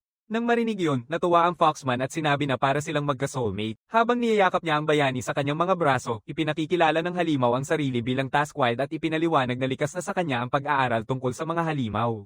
Sabi ng lalaking Fox, hindi alam ng mga tao kung ano talaga ang mga halimaw. Sabi ni Yuki na para sa mga tao, ang mga monster ay mga nilalang lang na nakatira sa mga dungeon. Sabi ng bagong amo niya na hindi totally mali ang bata pero ipinaliwanag na ang mga monster ay mga nilalang din na naghahanap ng mana. Sa ganitong pananaw, tinanong ng bayani kung itinuturing ding mga monster ang mga tao dahil dyan at sinagot ni Task na oo. Nagtataka, tinanong ng bata kung mayroon bang pakiramdam si Task ng pagiging malapit sa kanyang sariling uri. Sinasabi ni Task na para sa mga monster, ang pinakamahalaga ay kung pareho sila ng pinagmumulan ng mana, hindi kung magkamukha sila. Ipinaliwanag niya na mas mahalaga ang pagiging kabilang sa parehong dungeon kaysa sa pagiging kabilang sa parehong lahi. Doon napagtanto ng bata na mas tungkol ito sa pagkakaugnay kaysa sa uri. Nang may sigla, lumapit siya at tanong kung gusto ng bata ng isang kalmadong tahimik na halimaw na makakatulong sa paglilinis ng mga dungeon. Sabi ni Yuki oo at kailangan niya ng isang kayang harapin ang lahat ng uri ng sitwasyon dahil isa lang ang pwedeng tawagin niya sa isang pagkakataon. Ngumingiti, sabi ni Task na may maganda siyang ideya. Ipinapakilala niya ang isang dragon, isang maasahang bantay sa unang palapag. Ang pangunahing katangian ng dragon na iyon ay ang kanyang matinding lakas at malaking kapangyarihan sa apoy, ngunit sumabog ang apoy ng dragon sa batang lalaki na nagtatanong kung bakit ito bigla ang umatake. Ibinunyag ni Wild na ito rin ang parehong dragon noong sila ay napilitang tumakas. Nang marinig yun, naghanda ang bayani para lumaban, ngunit agad niyang napansin na hindi siya pinapansin ng dragon. Tinitingnan niya, sinasabi ni Yuki na kahit makagawa siya ng kontrata sa dragon, walang saysay pa rin ito dahil kulang siya sa mana para tawagin ito. Nang muling ma-excite, sinasabi ni Task na marami silang maliliit na halimaw. Ipinapakilala niya ang Shadow Claw at ipinaliliwanag na ito ay isang halimaw na gawa sa anino lamang. Nang makita niya ito, natuwa ang bayani at sinabing hindi pa siya nakakakita ng ganoong klase. Nagpasya siyang lumapit dahil kailangan niyang makipagkasundo o kaya'y makuha ang respeto nito sa laban para magawa ang kontrata. Pero biglang tumakbo ang munting nilalang ng walang pagkakataon, kaya't napaluhod ang pangunahing tauhan at nagtatanong kung bakit laging nilalampasan siya ng mga monsters. Wild ay nagpapaliwanag na ang mana ng bata ay napakababa kaya't parang tinatanggihan siya ng mga ito. Sabi niya, ang mga halimaw na ito ay kumikilos ayon sa instinct, hindi sila matalino para igalang siya. Pero sinasabi ni Task na matutulungan niya ang bata dyan. Ipinaliwanag niya na ang kanyang lahi ay chimera, kaya itinuturing siyang isang hayop na binubuo ng iba't ibang uri ng mga halimaw. Ang kakayahang iyon ay nagbibigay daan kay Task na malayang i-adjust ang kanyang komposisyon, kaya't maaari siyang magbago sa ibang mga nilalang, binabago ang kanyang mga estadistika. Biglang bumalik ang maliit na anino na halimaw. Sabi ng Foxman na tutulungan niya ang bata, pero ang pagkamit ng respeto ng halimaw ay nasa kanya lang. Sa isip na yun, naghanda na ang bida para lumaban. Sumugod ang halimaw sa kanya, pero nagawa ni Yuki na harangin gamit ang kanyang espada. Doon niya napagtanto na magiging mahirap ang laban na ito. Task sabi na sasali na rin ang Eye Owl, isang madilim na nilalang na gumagamit ng mahika. Nagtatama ito ng magic na atake sa pangunahing tauhan at tinatablan niya ito gamit ang kanyang Void Sword. Nauunawaan ni Yuki na ito ay laban ng pagtitiis kaya kailangan niyang tumama sa tamang sandali. Hawak ang espada, naghihintay siya na lumapit ang kalaban. Nang dumaan ang atake, hinarap niya ito ng diretso. Pero napagtanto niya na isang yelong bato yon. Mula sa malayo, nakikita niya ang kwago na patuloy na lumilipad. Inis na inis, nagpa siya ang bayani na habulin ito kahit ano paman. Doon nagpa siya si Wild na maglabas pa ng isa pang monster sa laban. Isang dambuhalang alimango. Hahanda na ang pangunahing tauhan na ibigay ang lahat samantalang ang kanyang bagong mentor ay naglalabas ng isa pang monster, ngayon ay isang nakal-alasong hayop. Sabi ng bata na hindi siya makalapit para sa kaligtasan pero sa huli ay napapahiga siya. Sa huling lakas niya, tinawag niya si Elvina upang tulungan siya. Sa kalaunan, sinasabi ni Wild na mas delikado pa ang mas malalalim na palapag, ngunit tinatanggihan ito ng batang lalaki. Sinasabi niya na halos mamatay na siya ng ilang ulit. Binubuhayan niya ng loob si Task, sinasabi na ito ang dungeon ng Libra at nakakabilib na kayang hawakan ng bata ang maraming halimaw. Pagkatapos, hinihiling niya sa bata na magdala ng mga halimaw mula sa iba pang lugar bilang pasasalamat. Ipinaliwanag ni Foxman na sa ganong paraan, mas makikilala niya ang sarili niya. Ngumiti siya at sinabing kaya mataas lagi ang inaasahan niya sa bata. Sinabi niya sa bata na ibalik ng buhay ang mga halimaw kung maaari. Habang pinag-iisipan ito, napagtanto ng bayani na malalakas nga ang mga halimaw na tinentrate niya, pero wala ni isa sa kanila ang sapat na maraming gamit. Bigla niyang itinaas ang kamay at sinabing gusto niyang subukan ng ibang paraan parang isang tunay na baliw. Ilang sandali pa, isa sa mga gwardya ang nagsimulang magbigay ng impormasyon tungkol sa dungeon na kanyang lalampasan. Isa itong B-rank dungeon na may 4 na palapag at bawat palapag ay may iba't ibang uri ng lupain. Binalaan niya na ang limitasyon ng oras ay 1 linggo at kailangang mag-isa ang adventurer sa pag-clear nito. Nang malapit na sila sa pasukan, tinanong ng lalaki kung may tanong ang bata. Sinasabi lang ni Yuki na handa na siya. Tinitingnan siya ng guard at nagtatanong kung parang reconnaissance run lang ang tinitingnan niya. Gayunpaman, aminin ng lalaki na talaga namang naniniwala ang kapitan sa lakas ng bata dahil ito ay isang B-rank na dungeon. Pagkatapos ng 1 oras, narating nila ang dulo ng unang palapag ng kuweba. Napansin ng gwardya na hindi pa gumagamit ng kahit isang summon ang bayani. Biglang may ilang sibat na inihagis sa kanya at mabilis niya itong naiwasan. Biglang lumitaw ang maraming demonyong unggoy para atakihin siya mga 12-dosenang nagkakaisa sa paglusob. Wala na siyang ibang pagpipilian, kaya nagpa siya ang bayani na gamitin ang kanyang summon. Tinawag niya si Shadow Claw. Agad na nilapan ng halimaw ang mga unggoy. Nagulat ang gwardya nang makita na may kontrata ang bata kay Shadow Claw. Doon niya na-realize na hindi ito isang ordinaryong manlalakbay, katulad ng kanyang kapitan na naglilinis din ng mga dungeon ng walang tulong. Makalipas ang ilang sandali, nararating ng bayani ang 3 palapag na halos isang dagat. Lumitaw ang isang uri ng dambuhalang pusit at tinangkang atakihin siya. Sa palapag na ito, hindi niya magagamit si Shadow Claw dahil hindi makakalangoy ang maliit kaya ibinalik niya ang kanyang halimaw. Nang hindi mag-aksaya ng oras, tinawag ni Yuki ang dambuhalang alimango na halos perpekto para sa sitwasyong ito. Nakita iyon ng gwardya at nabigla siya dahil ito ay isang multiple summon ng 2 mas mataas na antas na mga monster. Balik tayo ng kaunti, sinasabi ni Task na panahon nang makita kung hanggang saan makararating ang kasanayan ni Wild sa Beast Encyclopedia. Sabi ng bata, kaya ng skill na kopyahin ang anyo at stats ng kalaban, kaya tinanong niya kung magkukombine ba ang 2 monster kung masusummon si Task habang nag-transform siya. Sabi ni Wild, hindi pa niya nasubukan yon at tinanong kung bakit. Sabi ni Yuki na hindi niya maipatawag ang tunay na anyo ng Foxman gamit ang mana na meron siya at baka gumana kung nakalipat na si Task sa kanyang anyo. Ang ideya ng pangunahing tauhan ay makapagsuma ng kahit anong halimaw sa pamamagitan ng kanyang bagong Panginoon. Sabi ng lalaki, sulit subukan ito. Pagkatapos ay binanggit ng bayani ang paggawa ng kasunduan at sumang-ayon ng kanyang kaibigan. Sa isang ganap na walang katinoan na itsura, sinabing ipapakita ni Wild ang lahat ng kanyang taya. Balik sa kasalukuyan, sinasabi ng lalaki na naging matagumpay ang plano at binibigyang diin na sobrang lakas ng mga tentacle na iyon. Sa sandaling iyon, ginamit ng pangunahing tauhan ang kanyang mahiwagang mata upang matukoy ang mahina na bahagi ng kalaban. Sa sobrang lakas, nagawang pabagsakin ng Crabman ang dambuhalang pusit. Sa susunod na palapag, nakatagpo ang bayani ng maraming magic traps kaya tinawag niya ang Magic Owl at sinabihan itong paputukin ang mga Magic Circle. Ilang sandali ang lumipas, nasa ikapitong palapag na sila na kilala bilang Poison Swamp.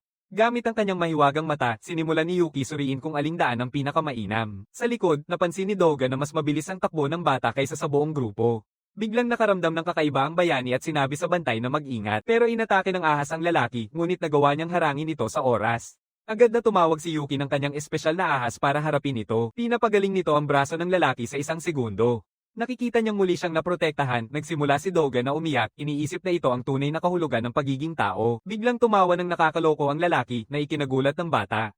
Inalis ang mask niya, inamin ng gwardya na mas pangit ang kanyang paghuhusga kumpara sa kapitan. Ngumiti siya at sinabing kamanghamanghang adventurer ang bata at kaya nilang dalawa na linisin ang dungeon sa loob ng isang linggo, pero tumutol ang bayani at sinabing ang plano ay tapusin lahat ngayon. Nabibigla, sabi niya akala niya ang kasuotan ng bata ay pang scout lang pero ipinaliwanag ng bata na hindi ito ganoon.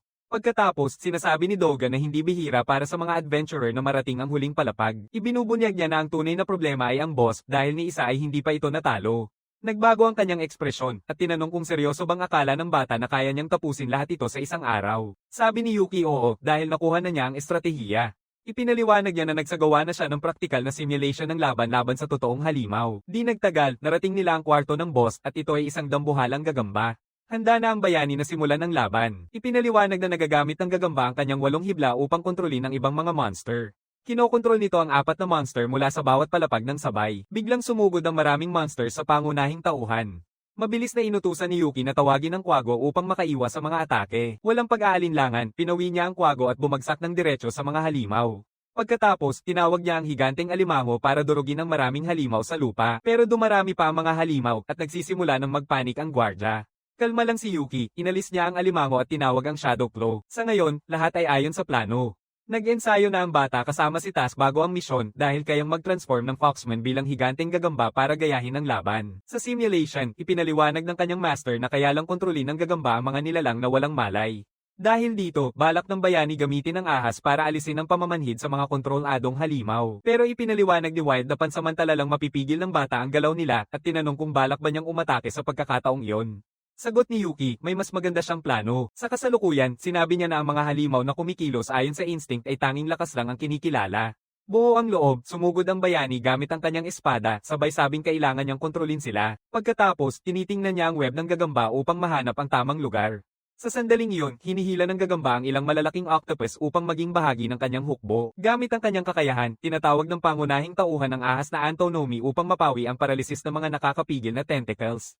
Agad na sinunod ng ahas ang utos na nagagalit sa pusa. Nang maaga ang iniisip, sinasabi ni Yuki na hindi kakayanin ng boss kung sabay-sabay nagagalaw ang 4 na dambuhalang halimaw. Sa sandaling iyon, ilang mga tentacle ang humawak sa gagamba at mariing pinukul ito sa lupa. Pagkatapos yun, nilusob ng mga monster ang bayani, isang bagay na inaasahan na niya. Tinawag ni Yuki ang dambuhalang alimango upang protektahan ang sarili. Bukod pa doon, ginagamit niya ang halimaw bilang plataporma para tumalon mula dito. Hawak ang espada, pinutol ng bayani ang mga hibla ng gagamba at natapos ang misyon. Walang kahit isang sugat, sinasabi niya sa guard na tapos na ang trabaho. Nababahala ang lalaki nang mapagtanto niyang kaya pa palang kontrolin ng bata ang mga halimaw na dapat kaaway niya. Labis na excited, nilapitan ng bata ang bantay at tinanong kung nakapasa na siya. Ngumiti ang lalaki at sinabi na mabilis siyang aakyat ng rango dahil malakas siyang mag-clear ng maraming dungeon. Sa Vic, tinanong ng bida kung papayagan siyang mag-solo clear. Sabi ng lalaki, oo, pero siya ang pipili ng pinakamagagandang dungeon para mabilis tumaas ang rango ng bata sa huling 6 na araw. Nang marinig yun, napagtanto ng pangunahing tauhan na mas pinahirap niya lang ang sarili niya. Lumipas ang 6 na araw at ngayon papunta na si Yuki sa kanyang huling dungeon. Ipinaliwanag ng gwardya na hindi ito isang paglilinis, kundi isang sabayang investigasyon. Sabi niya na may isang napaka-espesyal na tao sa dungeon na iyon na kilala bilang isang may pangalang. Nagtataka, sinasabi ng pangunahing tauhan na hindi pa niya naririnig ang ganitong uri ng halimaw. Ipinaliwanag ng lalaki na ito ay isang teknikal na termino tulad ng carrot, ang nilabanan ng bata noong isang araw. Bawat uri ay may sariling pagkakaiba, ngunit minsan may isang halimaw na lalabas na lampas sa mga hangganan na iyon at nagiging isang bagay na espesyal. Kapag nakatagpo ang isang adventurer ng ganitong uri ng monster, binibigyan nila ito ng palayaw para mas madali itong makilala.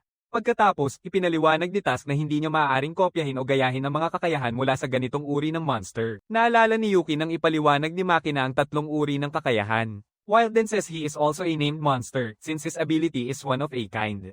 The protagonist asks if named monsters can reach Demon King level. Sinasabi ng bantay na nangyari na ito dati, at iyon ang dahilan kung bakit mahalaga ang mga investigasyon. Ibinabahagi niya na ang mga investigasyon ay nangangailangan ng koordinasyon sa ibang grupo. Nang makita ng isa sa mga kasamahan ng pangunahing tauhan, nakilala niya siya bilang ang adventurer na naglilinis ng maraming dungeon. Tinanong ng babae kung paano niya magagawa iyon mag-isa, gayong siya ay isang tagapag-alaga ng mga halimaw. Maraming adventurers ang nagsimula ng pag-usapan ng bata na para bang hindi siya naririnig.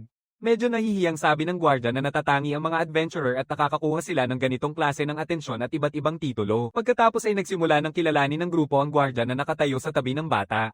Nakatingin sa ibaba, sabi ni Dugo na ang tunay na ginagawa niya ay panatilihin ang kaayusan sa mga adventurer. Biglang sumugod ang isang grupo ng mga halimaw na puno at inatake ang grupo. Pumagit na ang bayani at iniligtas ang lahat gamit ang kanyang espada at alaga. Habang nakikipaglaban sila, pinapagaling ng guard ang isa sa mga kasamahan. Gamit ang kanyang magic eye, sinabihan ng pangunahing tauhan ang lahat ng adventurer na sumali sa atake, at sumunod naman sila. Di nagtagal, tuluyang nawasak ang mga puno. Pagod na si Yuki at sinabing marami pang mga halimaw ang natitira sa dungeon. Dogo explains na ito ay isang C-rank na dungeon, pero masama ang access dahil iniwan ito. Sinasabi niya na tanging mga adventurer tulad ng protagonist ang nagsusumikap na linisin ang mga ganitong lugar. Bigla siyang nakakita ng bagay gamit ang kanyang mahiwagang mata. Natuklasan niya ang target ng investigasyon. Ito ay isang sobrang cute na uri ng mahiwagang kuneho. Isang adventurer ang walang pag-aalinlangan na sumugod para atakihin ito. Napansin ang galaw, ginamit ng Pokemon ang kakayahang tinatawag na Total Chaos Labyrinth. Sa isang iglap, biglang sumulpot ang mga pader mula sa kawalan. Ang kakayahan ay para nang muling buuin ang buong dungeon. Kahit na bumabagsak ang mga bato, patuloy pa rin na sumusugod ang dalawang adventurer papunta sa monster. Pagkatapos, pumutok ang lupa. Sinasabihan ng bayani ang gwardiya na tutulungan niya sila. Dogo binato siya ng isang aparato at sinabing gamitin niya ito kung kailangan niya. Dalang-dala ang aparato, bumaba ang bayani sa lugar kung saan nahulog ang mga adventurer. Sa malapitan, nakikita ni Yuki kung nasaan sila. Nasa loob sila ng bitag na palibutan ng isang dambuhalang halimaw. Mukhang matalino ang halimaw at sinasabi nitong may humahabol sa kanyang tauhan. Pagkatapos ay itinuro nito ang dalawang adventurer at ang pangunahing tauhan. Sinasabi ng halimaw na si Lord Zeres na papatayin niya silang tatlo ngayon din. Nang inig, nalalaman ng pangunahing tauhan mula sa antas ng mana na ito ang boss at nagsimula siyang magtaka kung bakit nasa mababaw na palapag ang boss. Naglalabas ng nakakatakot na aura, naghahanda si Zeres na atakihin ng mga Somaires sa kanyang dungeon.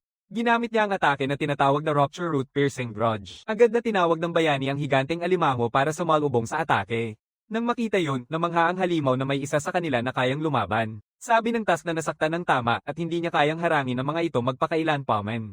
Ibinato ng bayani ang kagamitan sa isa sa mga adventurer at sinabihan silang manatili sa likod. Hindi makita ni Yuki ang mga kakayahan ng monster, kaya napagtanto niyang mas malakas ang lalaki kaysa sa sinabi sa kanya. Sa sandaling iyon, lumapit ang monster at sinabing walang laban ang grupo. Nanginigil, sinabihan ng pangunahing tauhan ng lahat na mag-ingat dahil ang kakayahan na iyon ay umaatake gamit ang mga ugat na nakabaon sa ilalim ng lupa. Pero ginamit din ng asul na Pokemon ang kanyang galaw. Ang dalawang atake ay nags-anib at naipit nila ang grupo sa loob ng ganitong uri ng dome. Pagkatapos ng atake, ngumingiti ang monster sa kanyang alagang carbuncle at sinabing ligtas siya. Ngunit naputol ang sandali ng uwak kasabay ng isang atakeng yelo na walang epekto. Nang makalabas siya sa dome, napagtanto ng bayani na hindi rin epektibo ang mga palihim na atake. Nakikita siya, tinanong ng halimaw kung nasaan ang dalawang adventurer. Lumabas na nagawa ng bida na ipadala ang mga adventurer sa malayo dahil hindi niya matawag si Q. Gamit ang kanyang kakayahan, sinabi ni Yuki na kailangan lang niyang talunin ng boss para matapos ito. Sabi ng pangalan, matatalino ang mga tao kahit mahina sila. Galit na sinabi ng monster na magaling din ang bata sa pag-aabala sa mga tao. Pagkatapos ay sinabihan niya ang kanyang alaga na gamitin ang kasanayan sa labyrinth kasama ang kanyang matalim na galit. Mabilis na tinapon ng halimaw ang spike ball sa bayani na halos hindi makaiwas. Nakikita yon, sinasabi ng malaking lalaki na hindi makakablock ang bata gamit ang summon na iyon mula kanina.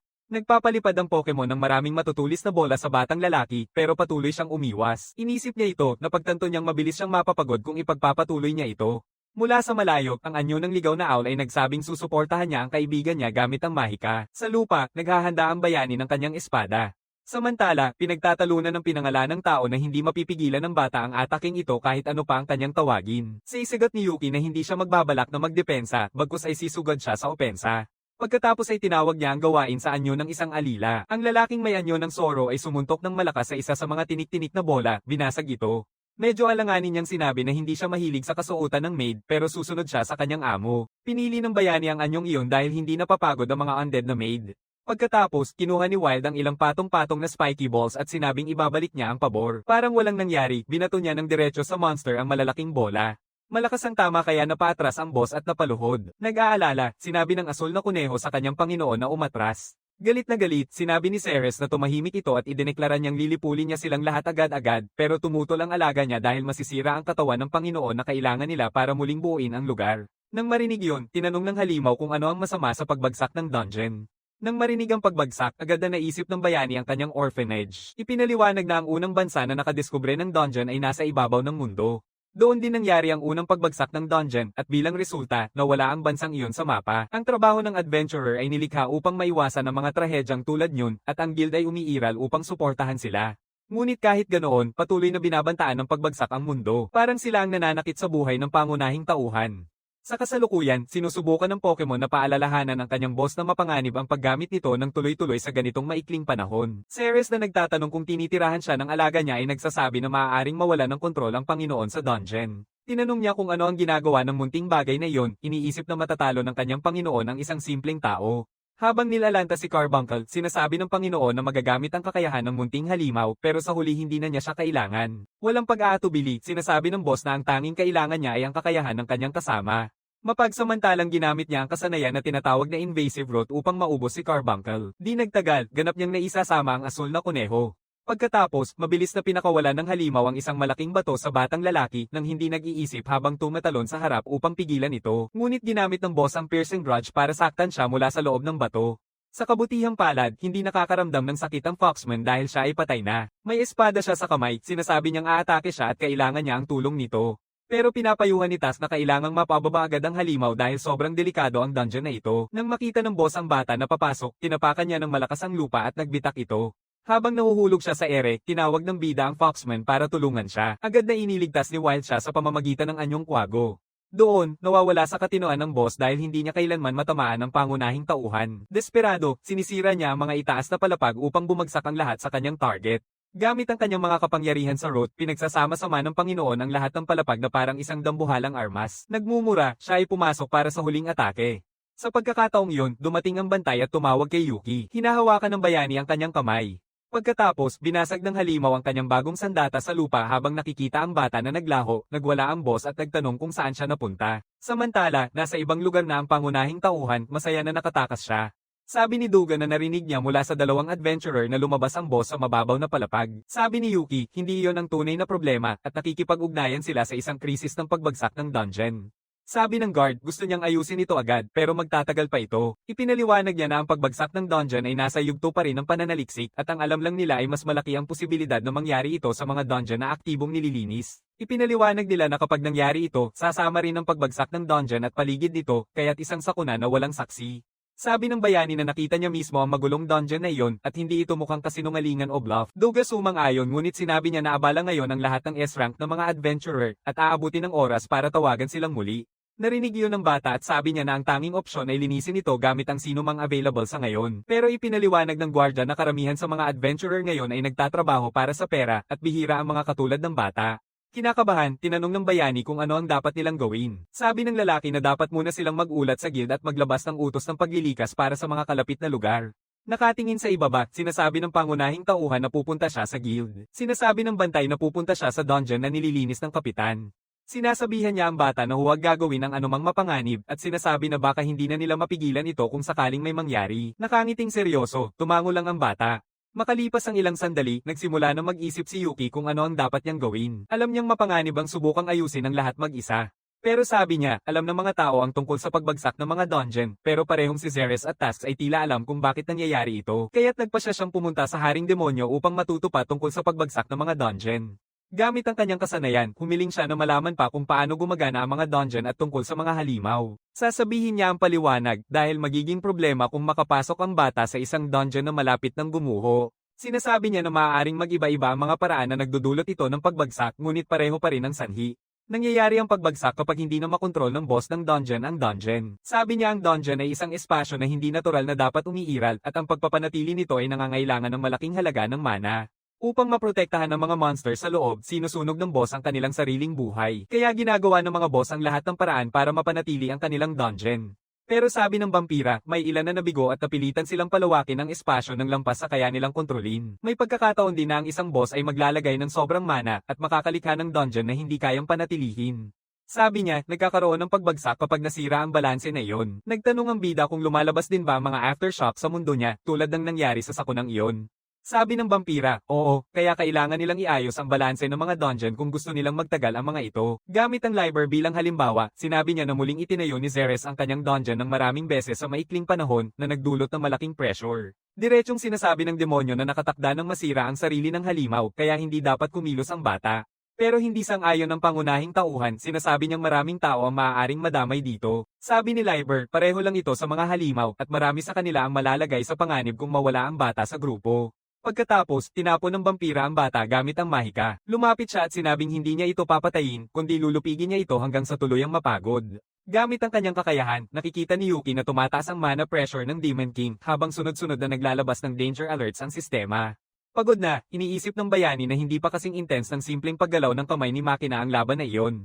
Sabi ng demonyo, hindi tipo ng bata na sumuko agad kaya lulupigin niya ito ng tuluyan. Mabilis na pinaputok ng vampira ang isang spell ng hangin sa bata at nakaiwas ito.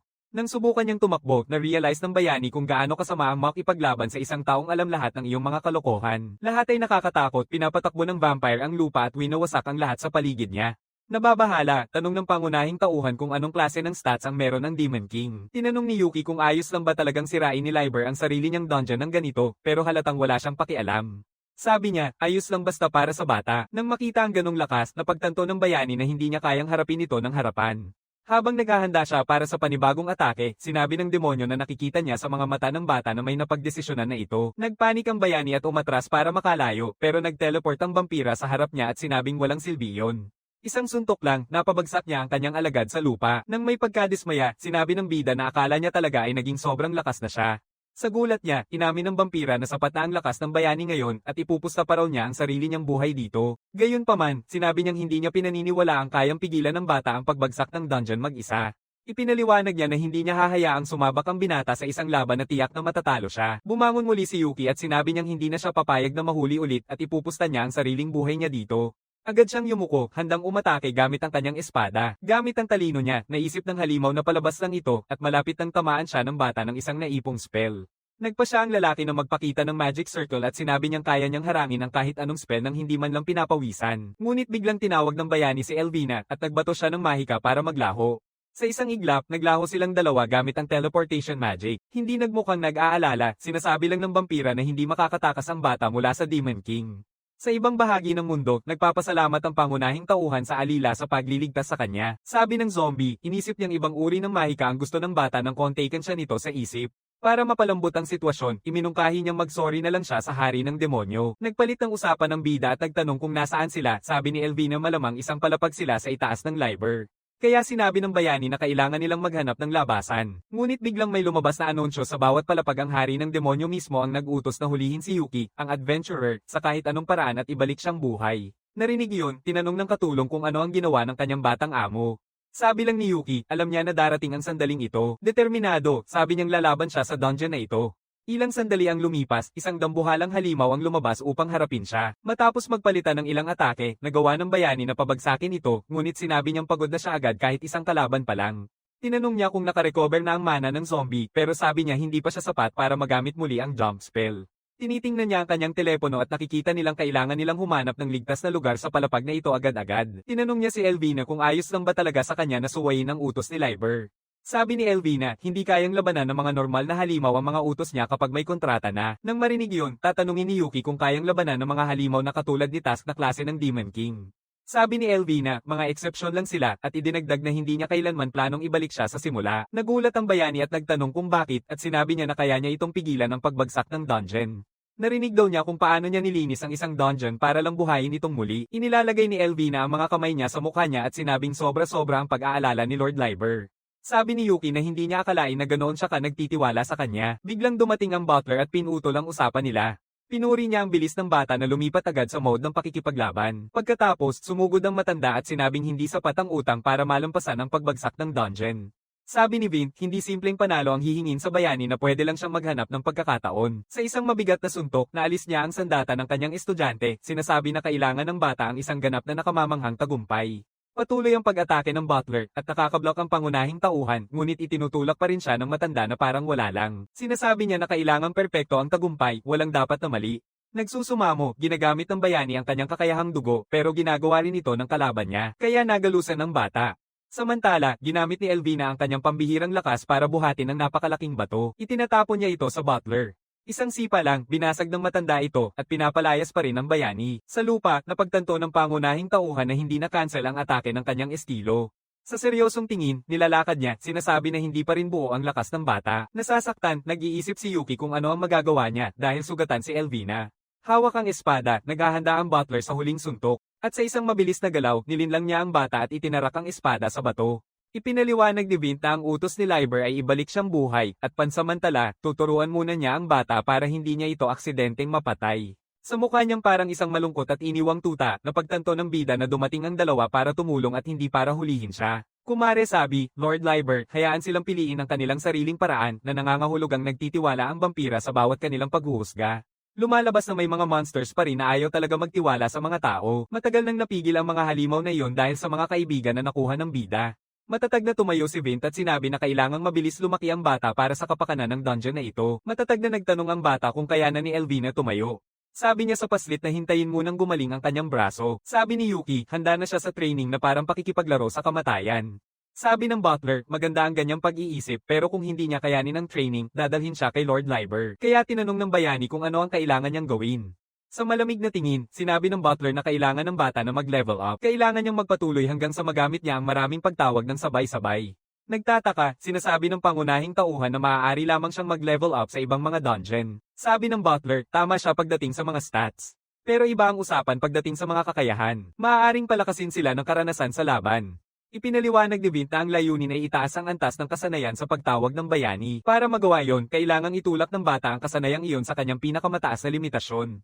Pagkatapos ay ipinakita ng lalaki na nagdala siya ng maraming halimaw mula sa dungeon upang tumulong sa pagsasanay. Nagpapasalamat ang mga halimaw sa batang nagbalik buhay sa kanila lahat at nandito rin si May na tumutulong sa kanilang pisikal at mental na paggaling. Sinasabi ng matanda na ito na ang pinakamataas na mana na maaari nilang gamitin para sa pagsasanay ng bata. Pagkatapos ay tinawag niya si Mashina na malinaw na ayaw makipagsunod sa utos ng matanda at ginagawa lang ito para sa batang lalaki. Sasabihin niyang ipapahiram niya sa kanya ang isa sa kanyang pinakrarer na aklat pambalarila. Pagkatapos yun, mapupunta ang bayani sa isang lugar ng pagsasanay tulad ng dati. Ipinaliwanag ni Vint na 3 oras sa totoong mundo ay katumbas ng 3 araw sa loob ng training space. Sabi ng alalay na wala na silang masyadong oras. Ngumingiti, sinasabi ng pangunahing tauhan na iyon ang eksaktong kailangan niya. Hawak ang kanyang espada, sinasabi niyang ibibigay niya ang lahat. Tumatakbo siya diretso sa mga halimaw para sa isang labanan ng harapan. Habang nakikipaglaban, naaalala niya kung gaano niya kamahal ang lahat ng halimaw dahil sa lahat ng nangyari sa ampunan. Ngunit inamin niya na nagbago ang lahat ng makipag-ugnayan siya kay Libra at mailigtas ni Elvina at lahat ng iyon. Biglang, tinamaan ng matibay na suntok ng bayani ang isa sa mga halimaw. Patuloy siyang nagsasanay, iniisip kung paano siya dating F-rank lang na ngayon ay gustong pigilan ang pagbagsak ng dungeon.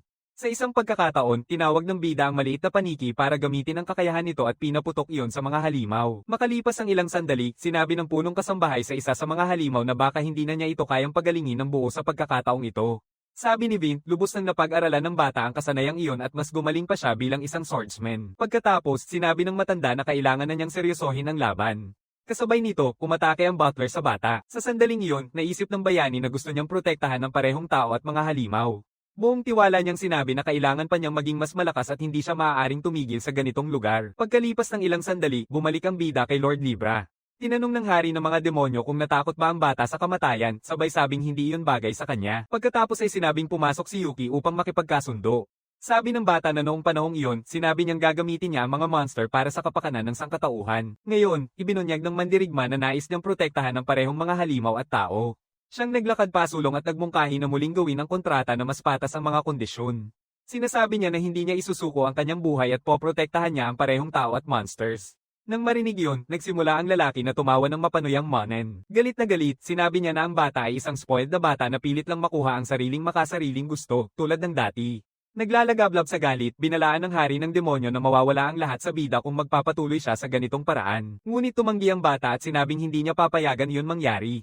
Nang walang takot, nilapitan ni Yuki ang hari ng demonyo at hiningi na gamitin siya. Sasabihin niya na gagamitin niya siya para mapalayas ang pagbagsak ng dungeon. At sa pagkakataong ito, sinasabi ng batang lalaki na gagamitin niya ang vampira hanggang sa pinakamataas na limitasyon. Inabot niya ang kamay niya at sinabing iingatan nila ang anumang nais nilang protektahan at ito ang magiging kanilang bagong kasunduan. Pagkatapos marinig yon, naisip ni Libra na ganito rin niya ginagamit noon ang panggagambala sa mga tao. Habang tumatayo siya, sinasabi ng lalaki na nakakatuwang tratuhin siyang ganito at binibigyang diin na tunay na lumaki na ang bata.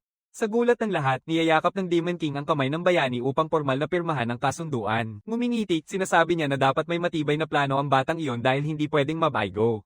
May kumpiyansa, sinasabi lang ni Yuki na may plano siya at ipapakita niya kung paano gamitin ng tama ang isang Demon King.